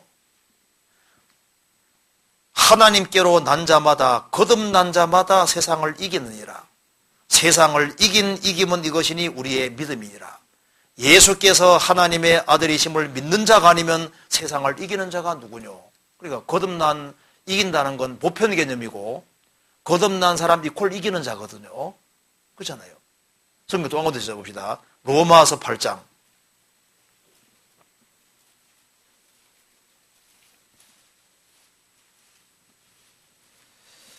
로마서 8장 31절. 그런즉 이 일에 대하여 우리가 무슨 말하리요? 만일 하나님이 우리를 위하시면 누가 우리를 대적하리요? 자기 아들을 아끼지 아니하시고 우리 모든 사람을 위하여 내어주시니가 어찌 그 아들과 함께 모든 것을 우리에게 은사로 주지 아니하시겠느뇨? 누가 능히 하나님의 택하신 자들을 송사하리요? 의롭다 하신 이는 하나님이시니 누가 정죄하리요? 죽으실 뿐 아니라 다시 살아나신 이는 그리스도 예수시니 그는 하나님 우편에 계신 자요 우리를 위하여 간구하시는 자시니라. 누가 우리를 그리스도의 사랑에서 끊으리요? 환난이나 공고나 핍박이나 기근이나 적신이나 위험이나 가리랴. 37절 같이 읽어보겠습니다. 그러나 이 모든 일에도 우리를 사랑하시는 이로 말미암아 우리가 넉넉히 이기느니라. 우리가 누굽니까? 구원을 받고 의롭다함을 얻고 주님이 기도해 주시는 그 사람.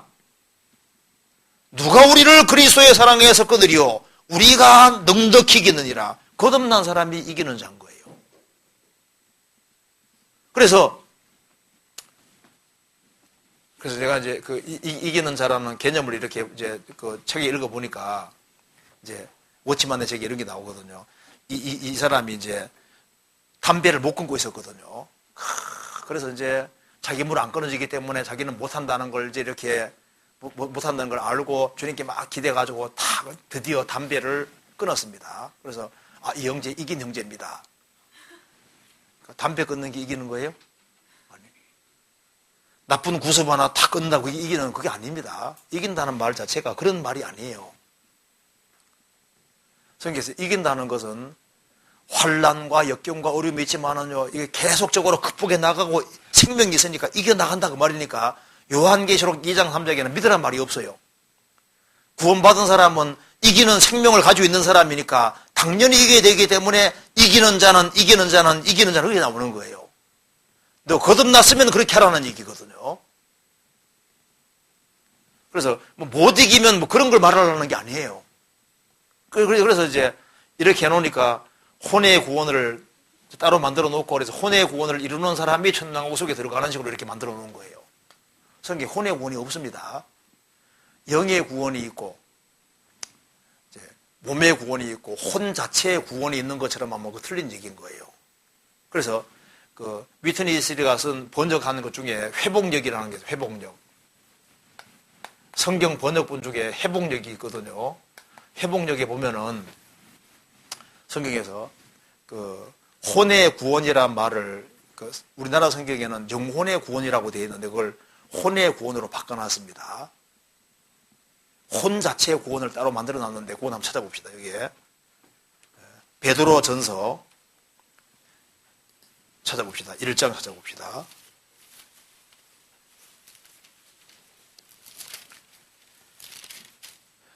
1장 8절입니다. 예수를 너희가 보지 못하였으나 사랑하는도다. 이제도 보지 못하나 믿고 말할 수 없는 영광스러운 즐거움으로 기뻐하니 믿음의 결국 곧 영혼의 구원을 받음이라. 여기 이제 믿음의 결국 곧 영혼의 구원을 받음이라 이렇게 되어 있는데 영혼이라는 말 자체가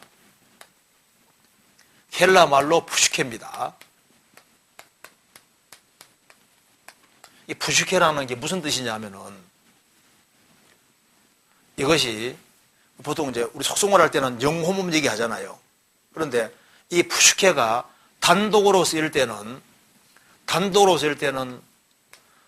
항상 그 사람 자신을 가르치고 있습니다. 그러니까 푸시케라는 말이 들어가면은 단독으로 쓰이면은 그 사람 자신을 말하는 거예요. 그래서 마태복음 2장에 그 아기의 목숨을 찾던 자들이 죽었느니라.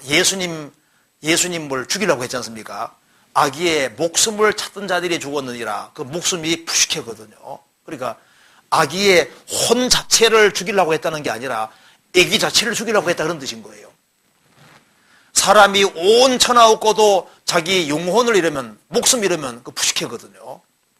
네가 천하를 다 얻어도 네가 지옥 가면 무슨 소용이 있나 그런 뜻이거든요. 그러니까 이게 푸시케라는 말이 단독으로 쓰이면은 그 사람 자신이기 때문에 푸시케가 단독으로 쓰일 때 영을 제하고 몸을 제하고 혼 자체를 가리키는 게 아니에요. 그렇기 때문에 우리나라 번역할 때 영혼이라고 잘 번역하고 있는 겁니다. 그래서 믿음의 결국 영혼의 구원을 받음이라 그 말은 믿어서 네 자신이 구원받은 거다 그런 말이거든요. 믿어서 네가 구원받은 거다 그런 말인 거예요. 혼 자체의 구원이 따로 있다는 말이 전혀 아니고 될 수가 없게 돼 있어요. 그런데 위트니스의 회복력에는 이제 이걸 마치 혼 자체의 구원이 따로 있는 것처럼 혼의 구원 이렇게 다 바꿔놨거든요. 그거는 의도적인 겁니다. 그래 번역하면 안 되는 거예요. 어쨌든 간에 그래서 이제 우리 교회에 다니는 사람 중에 가끔 이렇게 위트니스리 이제 이 교리를 받아들여서 그걸로 다니는 사람이 있을 수 있는데요. 왜 그러냐면은 천년 왕국 동안에 크리스찬들이 영원한 천국에는 가도 천년 왕국 동안에는 배제되어서 슬피 울며 이를 갈 수도 있다는 식으로 교리를 만들어 놓은 거예요. 혼의 구원을 못 이루고 이기는 자 부리에 속하지 아니하면은 배제되어서 천년 동안 바깥 어두운 데 쫓겨나서 불맛을 보고 고통받는 것처럼 이렇게 만들어 놨기 때문에 그게 딱 붙잡히는 거예요.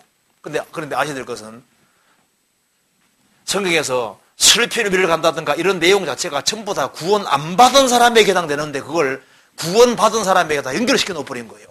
그래서 위트니스리가 쓴 그 라이프 스터디에 보면은 형제에게 라가라고 욕하는 사람은 지옥불에 들어가게 되면 나오지 않습니까? 그 구원 받은 사람에게 하는 말이라고 얘기하거든요. 그러니까 성경을 처음 시작 해석을 다르게 했기 때문에 다른 식으로 다 쌓아 올리게 되는 거예요.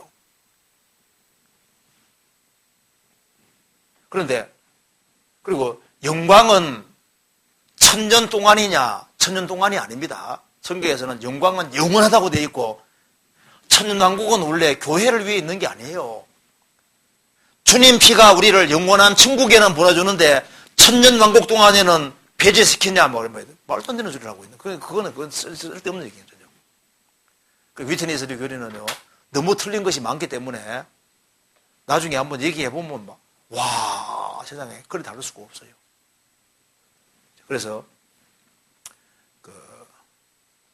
이거 얘기하려면 제가 시간 많이 걸린다 그랬죠. 유태니스리 자체는요, 이제, 더 이상 언급할 게 없이, 일단, 천국하고 하늘나라를 구별시켜가지고 교리가 만들어지게 된 겁니다. 그래서 새로운 체계가 만들어져 있는 거예요. 성경과는 완전히 다르게 되어 있습니다.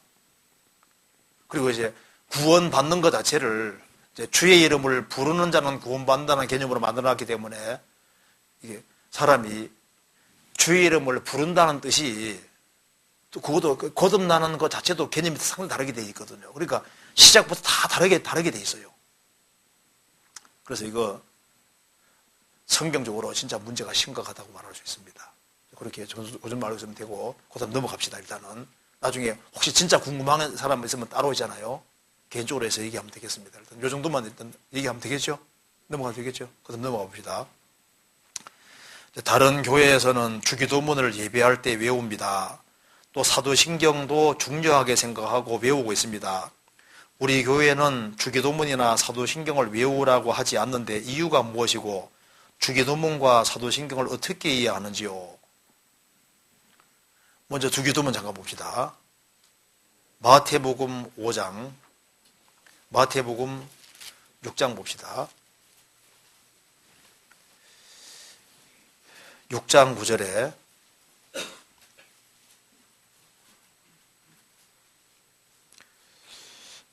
그러므로 너희는 이렇게 기도하라.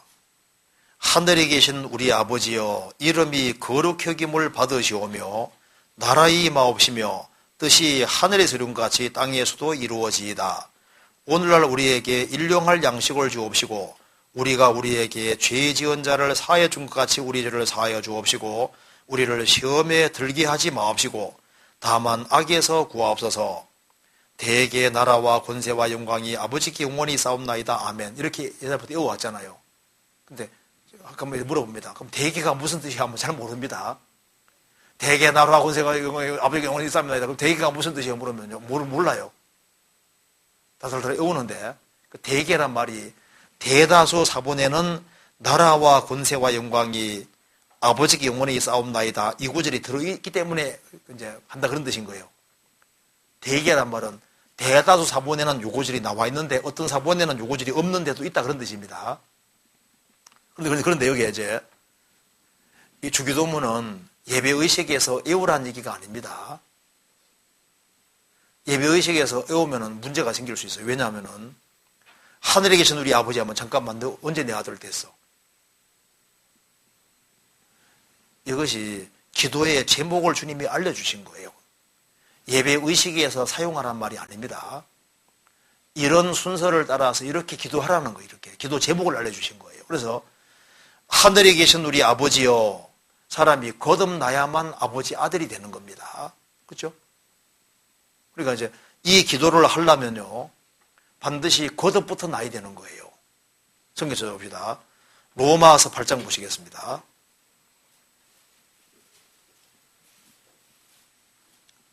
(8장 15절)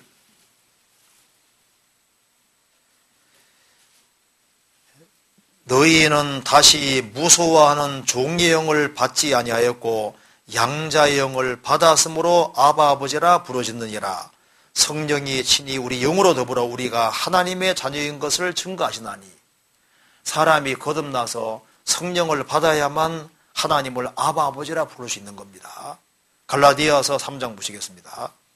갈라디아서 4장 6절을 같이 읽어보겠습니다. 6절 너희가 아들인 고로 하나님이 그 아들의 영을 우리 마음 가운데 보내사 아바 아버지라 부르게 하셨느니라. 그러니까 하늘에 계신 우리 아버지여, 이것은 거듭난 사람만 할 수 있는 기도인 겁니다. 요한복음 8장 보면 유대인들이 하나님은 우리 아버지라 하니까 너희 아버지는 마귀라고 주님 말씀하셨잖아요. 하늘에 계신 우리 아버지여, 거듭난 사람이 할 수 있는 기도인 겁니다. 자, 마태복음 6장 다시 봅시다. 그래서 그러므로 너희는 이렇게 기도하라. 하늘에 계신 우리 아버지여, 이름이 거룩히 여김을 받으시오며. 이것이 따뜻을 외우라는 얘기가 아니고 사람이 거듭나면 제일 먼저 하나님 아버지 감사합니다, 그 기도가 나오게 되는 거예요. 그 다음 나오는 기도가 뭐냐 하면은 이름이 거룩히 여김을 받으시오며. 하나님, 내가 오늘 하루 살아가는 데 있어서 하나님 이름에 욕을 돌리지 않도록, 하나님은 원래 영광스러운 분입니다. 원래 거룩한 분인데 그 하나님 이름에 누가 되지 않도록 하루하루를 정말 하나님께 영광되도록, 하나님 이름에 욕을 안 돌리도록 조심스럽게 생활을 살도록 도와주세요 하는 기도인 거예요. 그잖아요. 그러니까 처음에는 하나님 아버지 감사합니다, 그 기도가 나오고, 그 다음 기도는 이제 애가 좀 철이 들으면요, 자기 행동에 따라서 아버지 이름에 욕이 들어갈 수 있으니까 하나님, 내가 생활 속에서 하나님 이름에 욕을 안 돌리도록, 하나님은 원래 거룩하시고 영광스러운 분인데 그 하나님 이름에 누를 끼치지 않는 그런 삶을 살도록 도와주시오, 그 기도를 하게 된다 그 말입니다. 그리고 나라 임하옵시며, 이게 외우란 말이 아니라 나라 임하옵시며 이 기도를 하게 된다 그 말입니다. 이 뜻이 무슨 뜻이냐 하면은 구원을 받고 나면은 나라가 두 개밖에 없어요. 사탄의 나라와 하나님의 나라 둘밖에 없거든요. 그래서 어떻게 나라가 임하냐 하면은 한 사람이 거듭날 때 나라가 임하는 거예요. 구원받은 사람이 나라거든요. 그래서 다른 사람이 구원받아야만 나라가 확창이 되는 겁니다. 그래서 하나님 나라 확창을 위해서 기도하고 또 그렇게 전도해서 구원의 길로 인도하는 뜻이거든요. 그 나라가 뭔지 한번 찾아봅시다. 여기에 성경 베드로 전서 2장 보세요.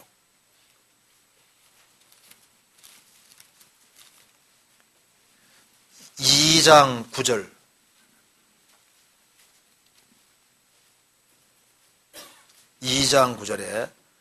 오직 너희는 택하신 족속이요 왕같은 제사장들이요 거룩한 나라요 그의 소유된 백성이니 이는 너희를 어두운 데서 불러내어 그의 기이한 빛에 들어가게 하신 자의 아름다운 덕을 선전하게 하려 하심이라. 거듭난 너희는 거룩한 나라요. 거듭난 사람들이 나라거든요. 주님이 통치하시잖아요. 성경 요한계시록 1장 봅시다. 1장 5절, 1장 6절 봅시다. 6절에 그 하나님 아버지 하나님을 위하여 우리를 나라와 제사장으로 삼으신 그에게 영광과 능력이 세토록 있기를 원하노라. 아멘. 거듭난 사람을 나라라고. 그래서 나라의 마옵시며 이 말은 무슨 말입니까? 이제 거듭나고 나면은요, 하나님 아버지 감사합니다. 그 다음 기도가 하나님, 내가 하나님 이름에 욕 돌리지 않도록 매사에 정말 조심스럽게 생활을 살 수 있도록 도와주세요. 그 다음에 하나님, 우리 집에 누구누구 아직 구원 안 받았으니까 그 가족 식구들을 구원받도록 도와주세요. 그래서 한 사람 한 사람을 주님 품으로 인도할 때 주님이 그 사람을 통치하게 되니까 나라가 임하게 되는 겁니다. 그래서 다른 사람 영혼을 건지기 위해서 기도하라는 뜻이고 또 실제로 건져가라는 얘기인 거예요. 그리고 뜻이 하늘에서과 땅에서도 이루어지이다. 구약시대 때는 하나님의 뜻이 이스라엘 통해 이루어졌잖아요. 신약시대 때는 하나님의 뜻이 교회 통해서 이루어지기 때문에 이제 구원받고 난 이후에 교회가 뭔구나 하는 걸 알고 주님 몸 된 교회에 연결되어 지체로서 자기 역할을 할 때 하나님 나라가 임하는 데 동참하게 되는 거예요. 그래서 주님 역사가 이루어지는 그 교회 안에 연결되어서 주의 역사에 동참하는, 그래서 기도가 확장이 돼 가는 겁니다. 그러니까 이것이 기도의 제목을 말하는 것이지 예배의식에 사용하라고 하는 것이 아닌 거예요. 천국 갔을 때 왜 예배의식에 주기도문 안 했냐 해가 주님 문제 삼지 않으십니다. 주님이 예배의식에 사용하라고 한 적이 없잖아요. 이렇게 기도하라 그랬지 예배의식 사용하라고 한 것이 아닌 거예요. 그리고 더 나아가서 사도신경은 일단 사도신경이란 말부터 일단 문제가 있습니다. 사도가 사도신경을 써준 적이 없잖아요. 그렇잖아요. 그리고 이 사도신경이 지금 이 공개적으로 이렇게 아주 이런 형태로 사용하게 된 것은 정확히 말하자면 AD 8세기 정도 됩니다. AD 8세기. 그래서 그 프랑크 왕국의 사르마뉴 대제 때 그때 범국가적인 차원으로 처음으로 이제 이 사도신경을 하게 되는 거예요. AD 8세기입니다. 그러니까 지금 사도신경식으로 이렇게 형성이 된 것이 AD 8세기경에 되는 거니까 그전에는 사도신경이 이런 형태로 되어 있지 않았습니다. 그러면 예수님 모시고 거의 한 700년 가까이까지 뭐 사도신경이라는 걸 전혀 안 하고 살았는데, 그러면 그 전에 사도신경 있기 전에 크리스천들은 뭐예요? 그리고 우리 교회가 사도신경 안 하는데요. 사도신경 안 하는 교회가 꽤 많습니다. 우리만 안 하는 게 아니에요. 그리고 사도신경을 안 하는 데는 이유가 있습니다. 사도신경 내용 중에 맞는 건 우리가 그대로 믿고 있어요. 거듭나면 딱 다 믿어지거든요. 믿어지는데 안 맞는 부분이 좀 있어요. 사도신경 한번 살펴봅시다. 여기에 찬송가에 붙어 있죠. 보면은 전능하사 천지를 만드신 하나님 아버지를 내가 믿사오며, 원래 전능하사 천지를 만드신 하면 안 되고 창조하시니라 해야 더 맞습니다. 만드신 것과 창조한 것은 완전히 다릅니다.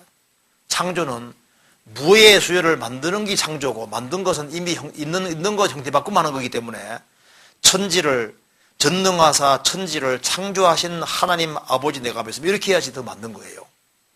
그리고 그 외아들 우리 주 예수 그리스도를 믿사오니, 믿죠? 이는 예수님은 성령으로 잉태하사 동정녀 마리아에게 나시고, 그런데 원래 원사도신경에는 그 동정녀가 이 virgin, 이것이 대문자로 되어 있습니다.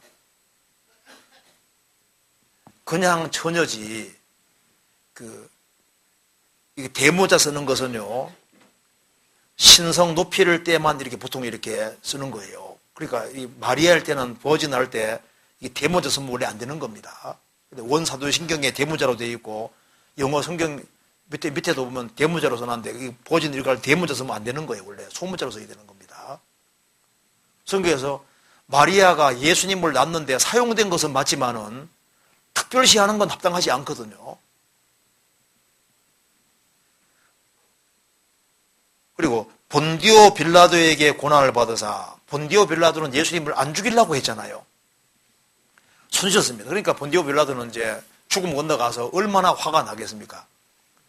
매 주일마다 전 세계적으로 사도신경 오면서 본디오 빌라도 고난 받아서 하는데, 본디오 빌라도가 야 내가 죽이려고 했냐, 나는 안 죽이려고 손까지 썼고 어쩔 수 없이 나는 이게 죽는데 넘겨줬는데 왜 내가 주동자인 것처럼 자꾸 내 얘기에 덜먹이냐 할 거 아니에요.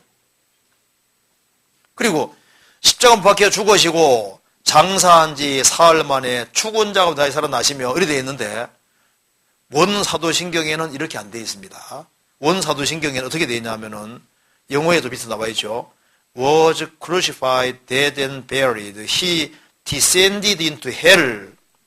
The third day he rose again from the dead. 이렇게 되잖아요. 그러니까 crucified 못 박히시고, dead 죽으시고, buried 장사되시고, 그리고 예수님은 지옥에 내려가셨다가 제3일에 죽은 자들로부터 다시 살아나셨다. 이렇게 되어 있는데, He descended into hell, 지옥에 내려가셨다는 구절이 있는데 개신교 사도신경에는 없잖아요.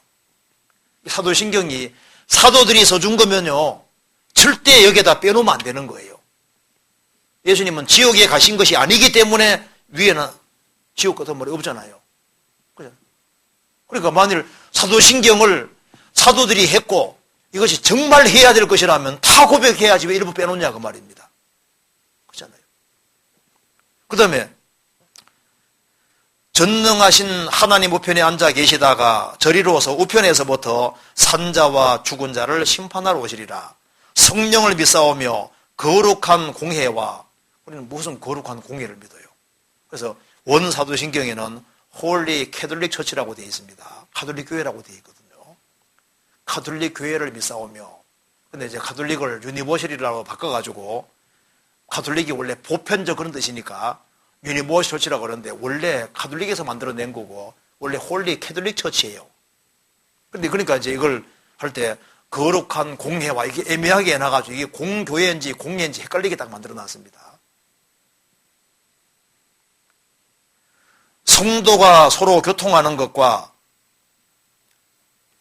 이게 성도가 서로 교통하는 거가 원래 가톨릭에서 만들 때는 이게 원래 죽음 건너간 성인들과의 통공입니다. 원래 만들 때는 그렇게 만들어져 있는데 지금 그 개념이 다르게 되고 있는데 성도가 서로 교제하는 것과 우리는 이렇게 이해하지 않습니까? 그리고 이제 죄를 사하여 주시는 것과 이것은 요한일서로 말하는 겁니다. 원래 속죄와 형벌에 관한 것은 십자가에 죽으시고 부활하는 앞에다가 언급해야 되는 거예요.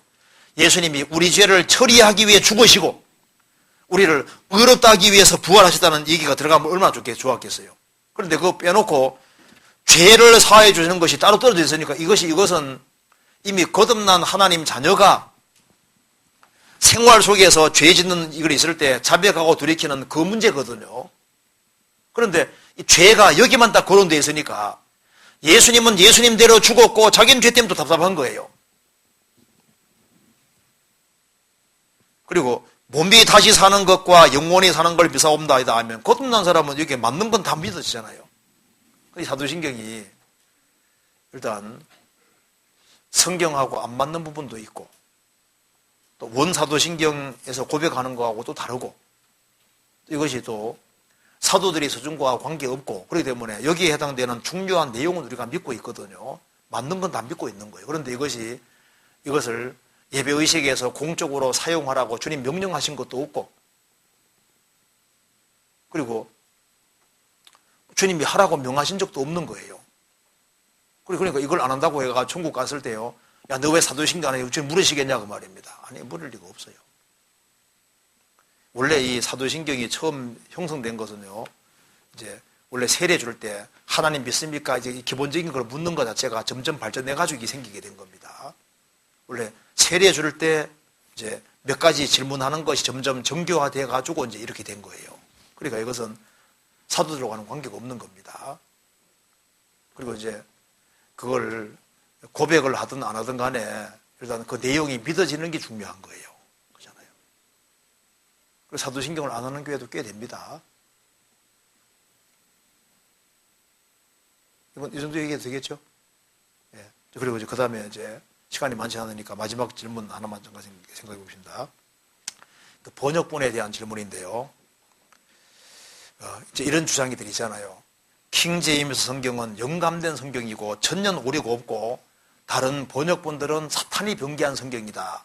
그래서 이제 우리가 사용하는 이제 개역 성경은 사탄이 변개한 성경인 것처럼 얘기를 하는 것이 있는데요. 이거는 진짜 문제가 심각합니다. 킹 제임스 버전이 좋은 번역이라는 건 맞지만은 전혀 오류가 없고 하나님의 영감을 받았고 그렇게 말하면 그건 합당치 않은 거예요. 왜냐하면은 킹 제임스 성경도 오류 잡아내려면 많이 있습니다. 번역상에 미흡한가 찾아내려면 많이 있어요. 제가 한번 간단하게 말씀드리겠습니다. 원래 킹 제임스 버전은 에라스무스라는 사람이 편집한 텍스투스 리셉투스라는 것이 있습니다. 그러니까 텍스투스 리셉투스라는 그것에 근거해가지고 킹 제임스 버전을 번역한 겁니다. 그러니까 원래 킹 제임스 성경을 번역할 때 사용한 텍스트가 텍스투스 리셉투스예요. 이것이 이제 에라스무스가 편집한 겁니다. 들어보셨죠? 르네상스 하면 을에 나오는 사람이 에라스무스 우신제처 나오잖아요. 그 사람이 헬라어를 아주 잘하는 사람이었습니다. 그래서 그 사람이 이제 이 텍스투스 리셉투스 이것을 텍스투스 리셉투스 바람하게 쳐버렸어요. 그러니까 한글로 해서 볼게요. 그러니까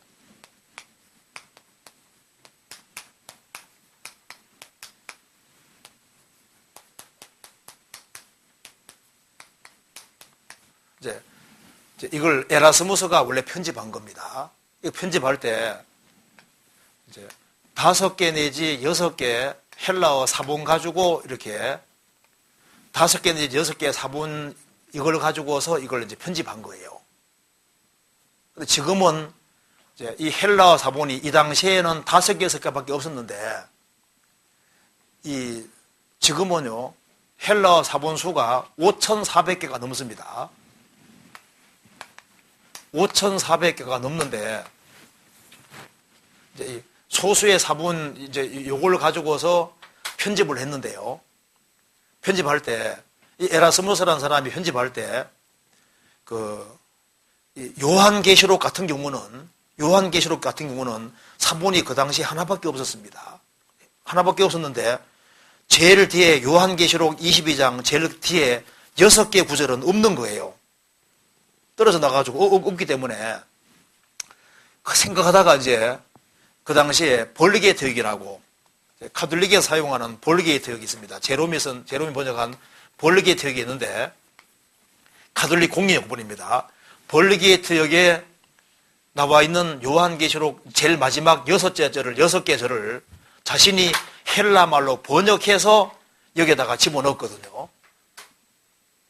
나중에 이제 사본 발견이 많이 되니까 이 에라스무스가 이제 이 벌리게이트역을 가지고서 헬라말로 번역해서 이렇게 집어넣었으니까 다른 사본들하고 비교해 보니까 이제 에라스무스가 번역해서 집어넣어 버렸으니까 다른 사본들하고 안 맞는 거예요.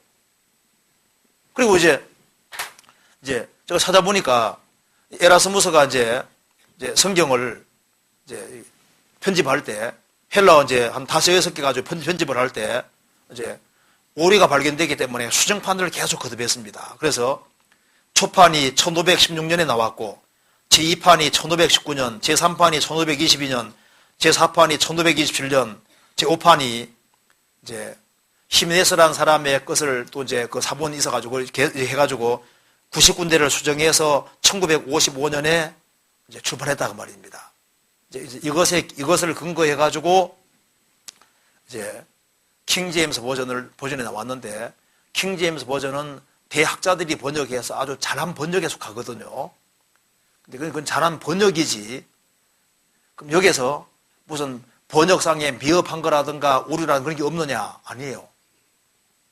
지금 헬라어 신약 성경 사본만 하더라도 5,400개 이상이 되기 때문에 지금은 이제 성경 속에서 어떤 번역이 더 정확한지를 더 잘 알 수 있게 되어 있는 거예요. 그래서 킹제임스 버전이 좋은 번역본이라는 말은 맞지만은 번역본이기 때문에 오류가 꽤 있어요. 나중에 대조해 보시면요.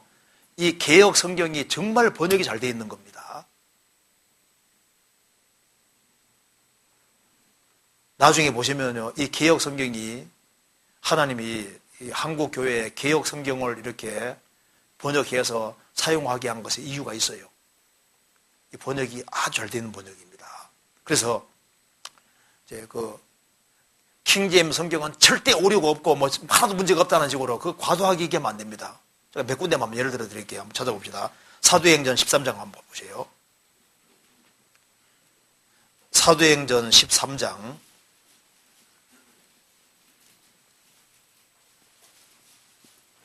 19절을 제가 읽어보겠습니다.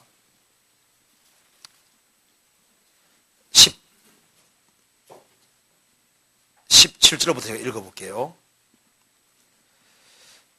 이 이스라엘 백성의 하나님이 우리 조상들을 택하시고 애굽 땅에서 나그네 된 그 백성을 높여 큰 권능으로 인도하여 내사 광야에서 약 40년간 저희 소행을 참으시고 가나안 땅 7 족속을 멸하사 그 땅을 기업으로 주시고 약 450년간 그 후에 선지자 사무엘 때까지 사사를 주셨더니 이렇게 되어 있죠.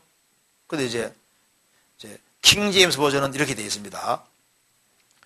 이 이스라엘 백성의 하나님께서 우리 조상들을 택하시고 이집트 땅에서 나그네로 거하던 그 백성을 높이시며 거기에서 그들을 높으신 팔로 인도하여 내시고 광야에서 약 40년 동안 그들의 소행을 참으시고 가나안 땅에 7 족속을 멸하사 그들의 땅을 제비법과 나눠와 주시고 그 뒤에 대언자 사무엘 때까지 약 450년 동안 그들에게 재판관을 주셨느니라. 자, 그러면 여기에 성경에서는 이스라엘이 출애굽을 이제 에집트에 나와서 가나안 땅 7속을 멸하사 그 땅을 기업으로 주시기까지가 약 450년간이라고 했는데 킹 제임스 버전에는 이제 가나안 땅을 기업으로 차지하고 난 이후에 사무엘 때까지 사사를 주신 기간이 총 이제 450년간이라고 말하고 있다 그 말입니다. 그러면은 열왕기상 6장에 보면은 이거 잠깐 가지고 찾아봅니다. 열왕기상 6장.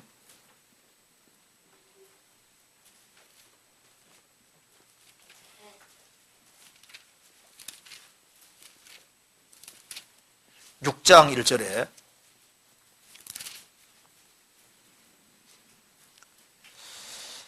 이스라엘 자손이 애굽 땅에서 나온 지 480년이요. 애굽 땅에서 나온 지 480년이요.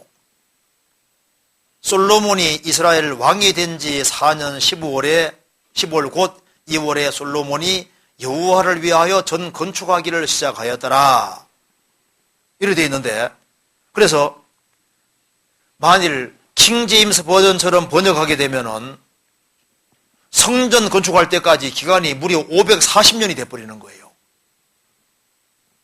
그래서 광야 생활 40년, 정복기간 6년, 사사시대 450년, 그 다음에 사울 통치 40년, 다윗 통치 40년, 솔로몬 저기 40년 하면 합계가 580이 되는 80년이 나오는데 여기는 애굽 땅에서 나온 지 480년이 유래되어 있잖아요. 그러니까 개역 성경에 말한 대로 이제 이스라엘이 에집트에서 나와서 가나안 땅을 기업으로 줄 때까지 약 450년간 이렇게 해야지 맞는 번역인 거예요. 그리고 이제 킹 제임스 성경을 가지고서 이렇게 따져들기 시작하면요, 번역상에 미흡한 것도 있고 오류도 얼마든지 있는 거예요. 있어요. 그 중에 또 한 군데 한번 잠깐 보면요, 이사야 65장 한번 봅시다. 이사야 65장.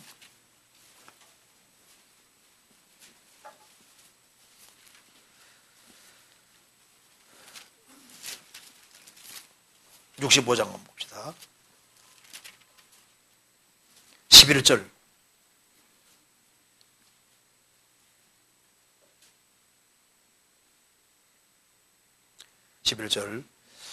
오직 나 여호와를 버리며 나의 성산을 잊고 갓에게 상을 베풀어 놓으며 문희에게 섞은 술을 가득히 붓는 너희여. 이렇게 되어 있죠. 그런데 이제 킹 제임스 버전은 그러나 너희는 주를 버린 자들이며 나의 거룩한 산을 버리고 그 군대를 위하여 식탁을 마련하며 그 수대로 술을 제물로 제공하는도다.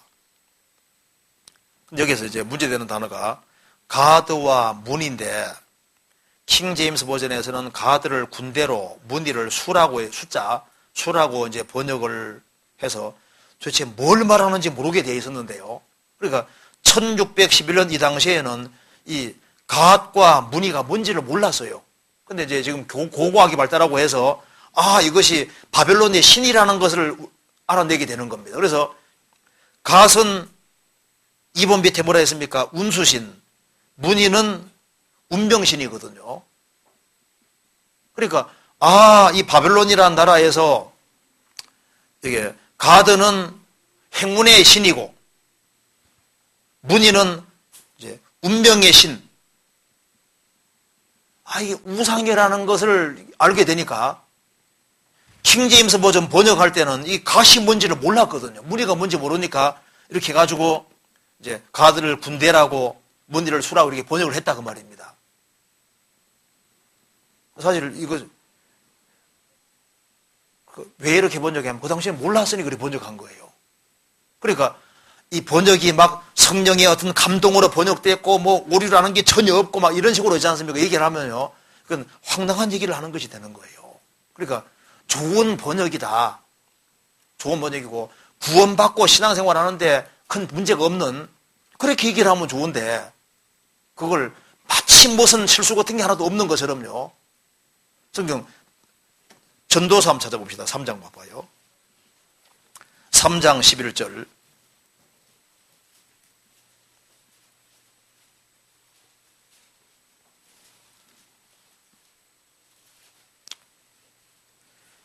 하나님이 모든 것을 지으시되 때를 따라 아름답게 하셨고 또 사람에게 영원을 사모하는 마음을 주셨느니라 이래 되죠. 그런데 킹제임스 버전에는 사람에게 세상을 두셨다 이렇게 번역해 놨습니다. 그런데 이 세상이란 이 단어가 히브리 말로 울람인데 전도서에서 땅은 영원히 뜨다 뭐 영원 나오면 전부 다 울람인데 여기만 세상이라고 번역해 놨거든요. 그래서 뉴 킹제임스 버전에서는 이터너티라고 바꿔놨습니다. 원래 번역할 때 영원이라고 해야만 맞는 거예요. 세상이라고 번역하면 번역상 오류를 범한 겁니다.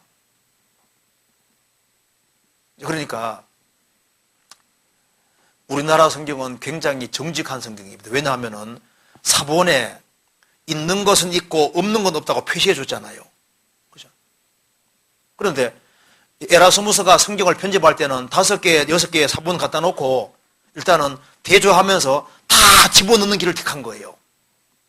그래서 사본을 하나로 만들어요. 그러니까 5개, 6개 사본을 짜집게 해가지고 한 사본으로 딱 만든 거예요. 그러니까 없음이란 구절이 없죠. 그런데 지금 5,400개 정도의 사본이 있으니까 사본 대조에 가면서 이제 사본에 있는 것은 있고 없는 건 없고 그대로 표시했으니까 이게 얼마나 정직한 성격인데요. 사실 정직하지 않다고 하면 오히려 짜집게 한 것이 오히려 정직하지 않은 거예요. 이게 정직한 성경입니다. 그러니까 하나님께서 이 성경을 사용하시고 이 성경 통해 사람을 계속 구원받고 거듭나 이렇게 하시잖아요. 그렇잖아요. 여기 몇 군데 한번 더 찾아볼까요? 여기 빌립보서 1장 찾아봅시다. 1장 13절에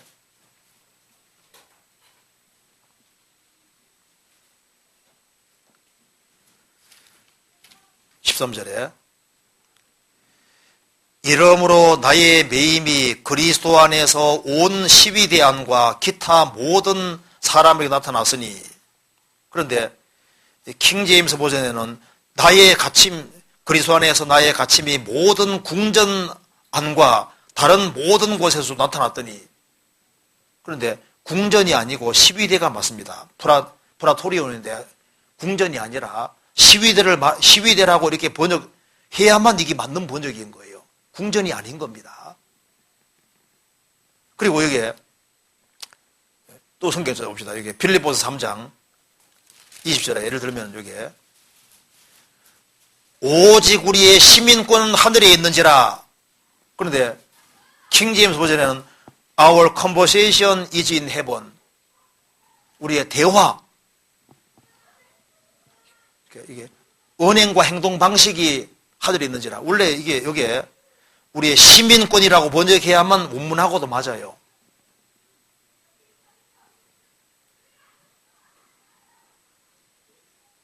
그러니까 이제 이게 번역이기 때문에 번역상에 좀 미흡한 것도 있고 하지만은 좋은 번역이다 이렇게 말하면 되는데 이것만 옳고 다른 것은 무슨 사탄이 변개하는 것처럼 그렇게 하면요 그거는 큰 잘못을 범하게 되는 겁니다. 사도행전 19장도 한번 찾아볼까요? 19장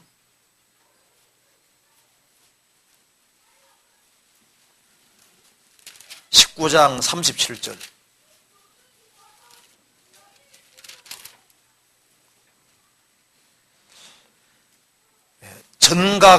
정각의 물건을 도적질하지도 아니하였고 우리 여신을 회방하지도 아니한 이 사람들을 너희가 잡아봤으니 킹제임스 버전에는 이 사람들은 교회의 물건들을 훔치지도 않았고 which are neither robbers of churches. 교회라고 되어 있는 교회들의 물건들을 훔치지도 않았다.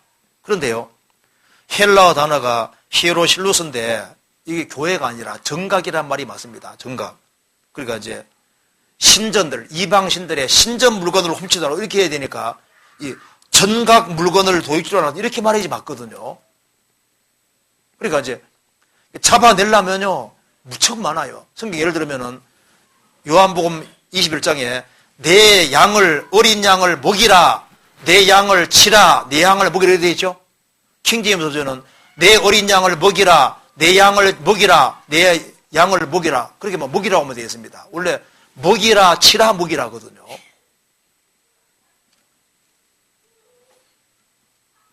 한 군데 더 봅시다. 디모데전서 6장 봅시다.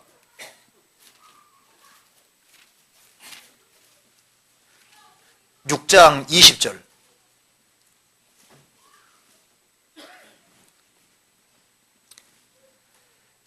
디모데야, 내게 부탁한 것을 지키고 거짓 일컫는 지식에 망령되고 한 말과 변론을 피하라.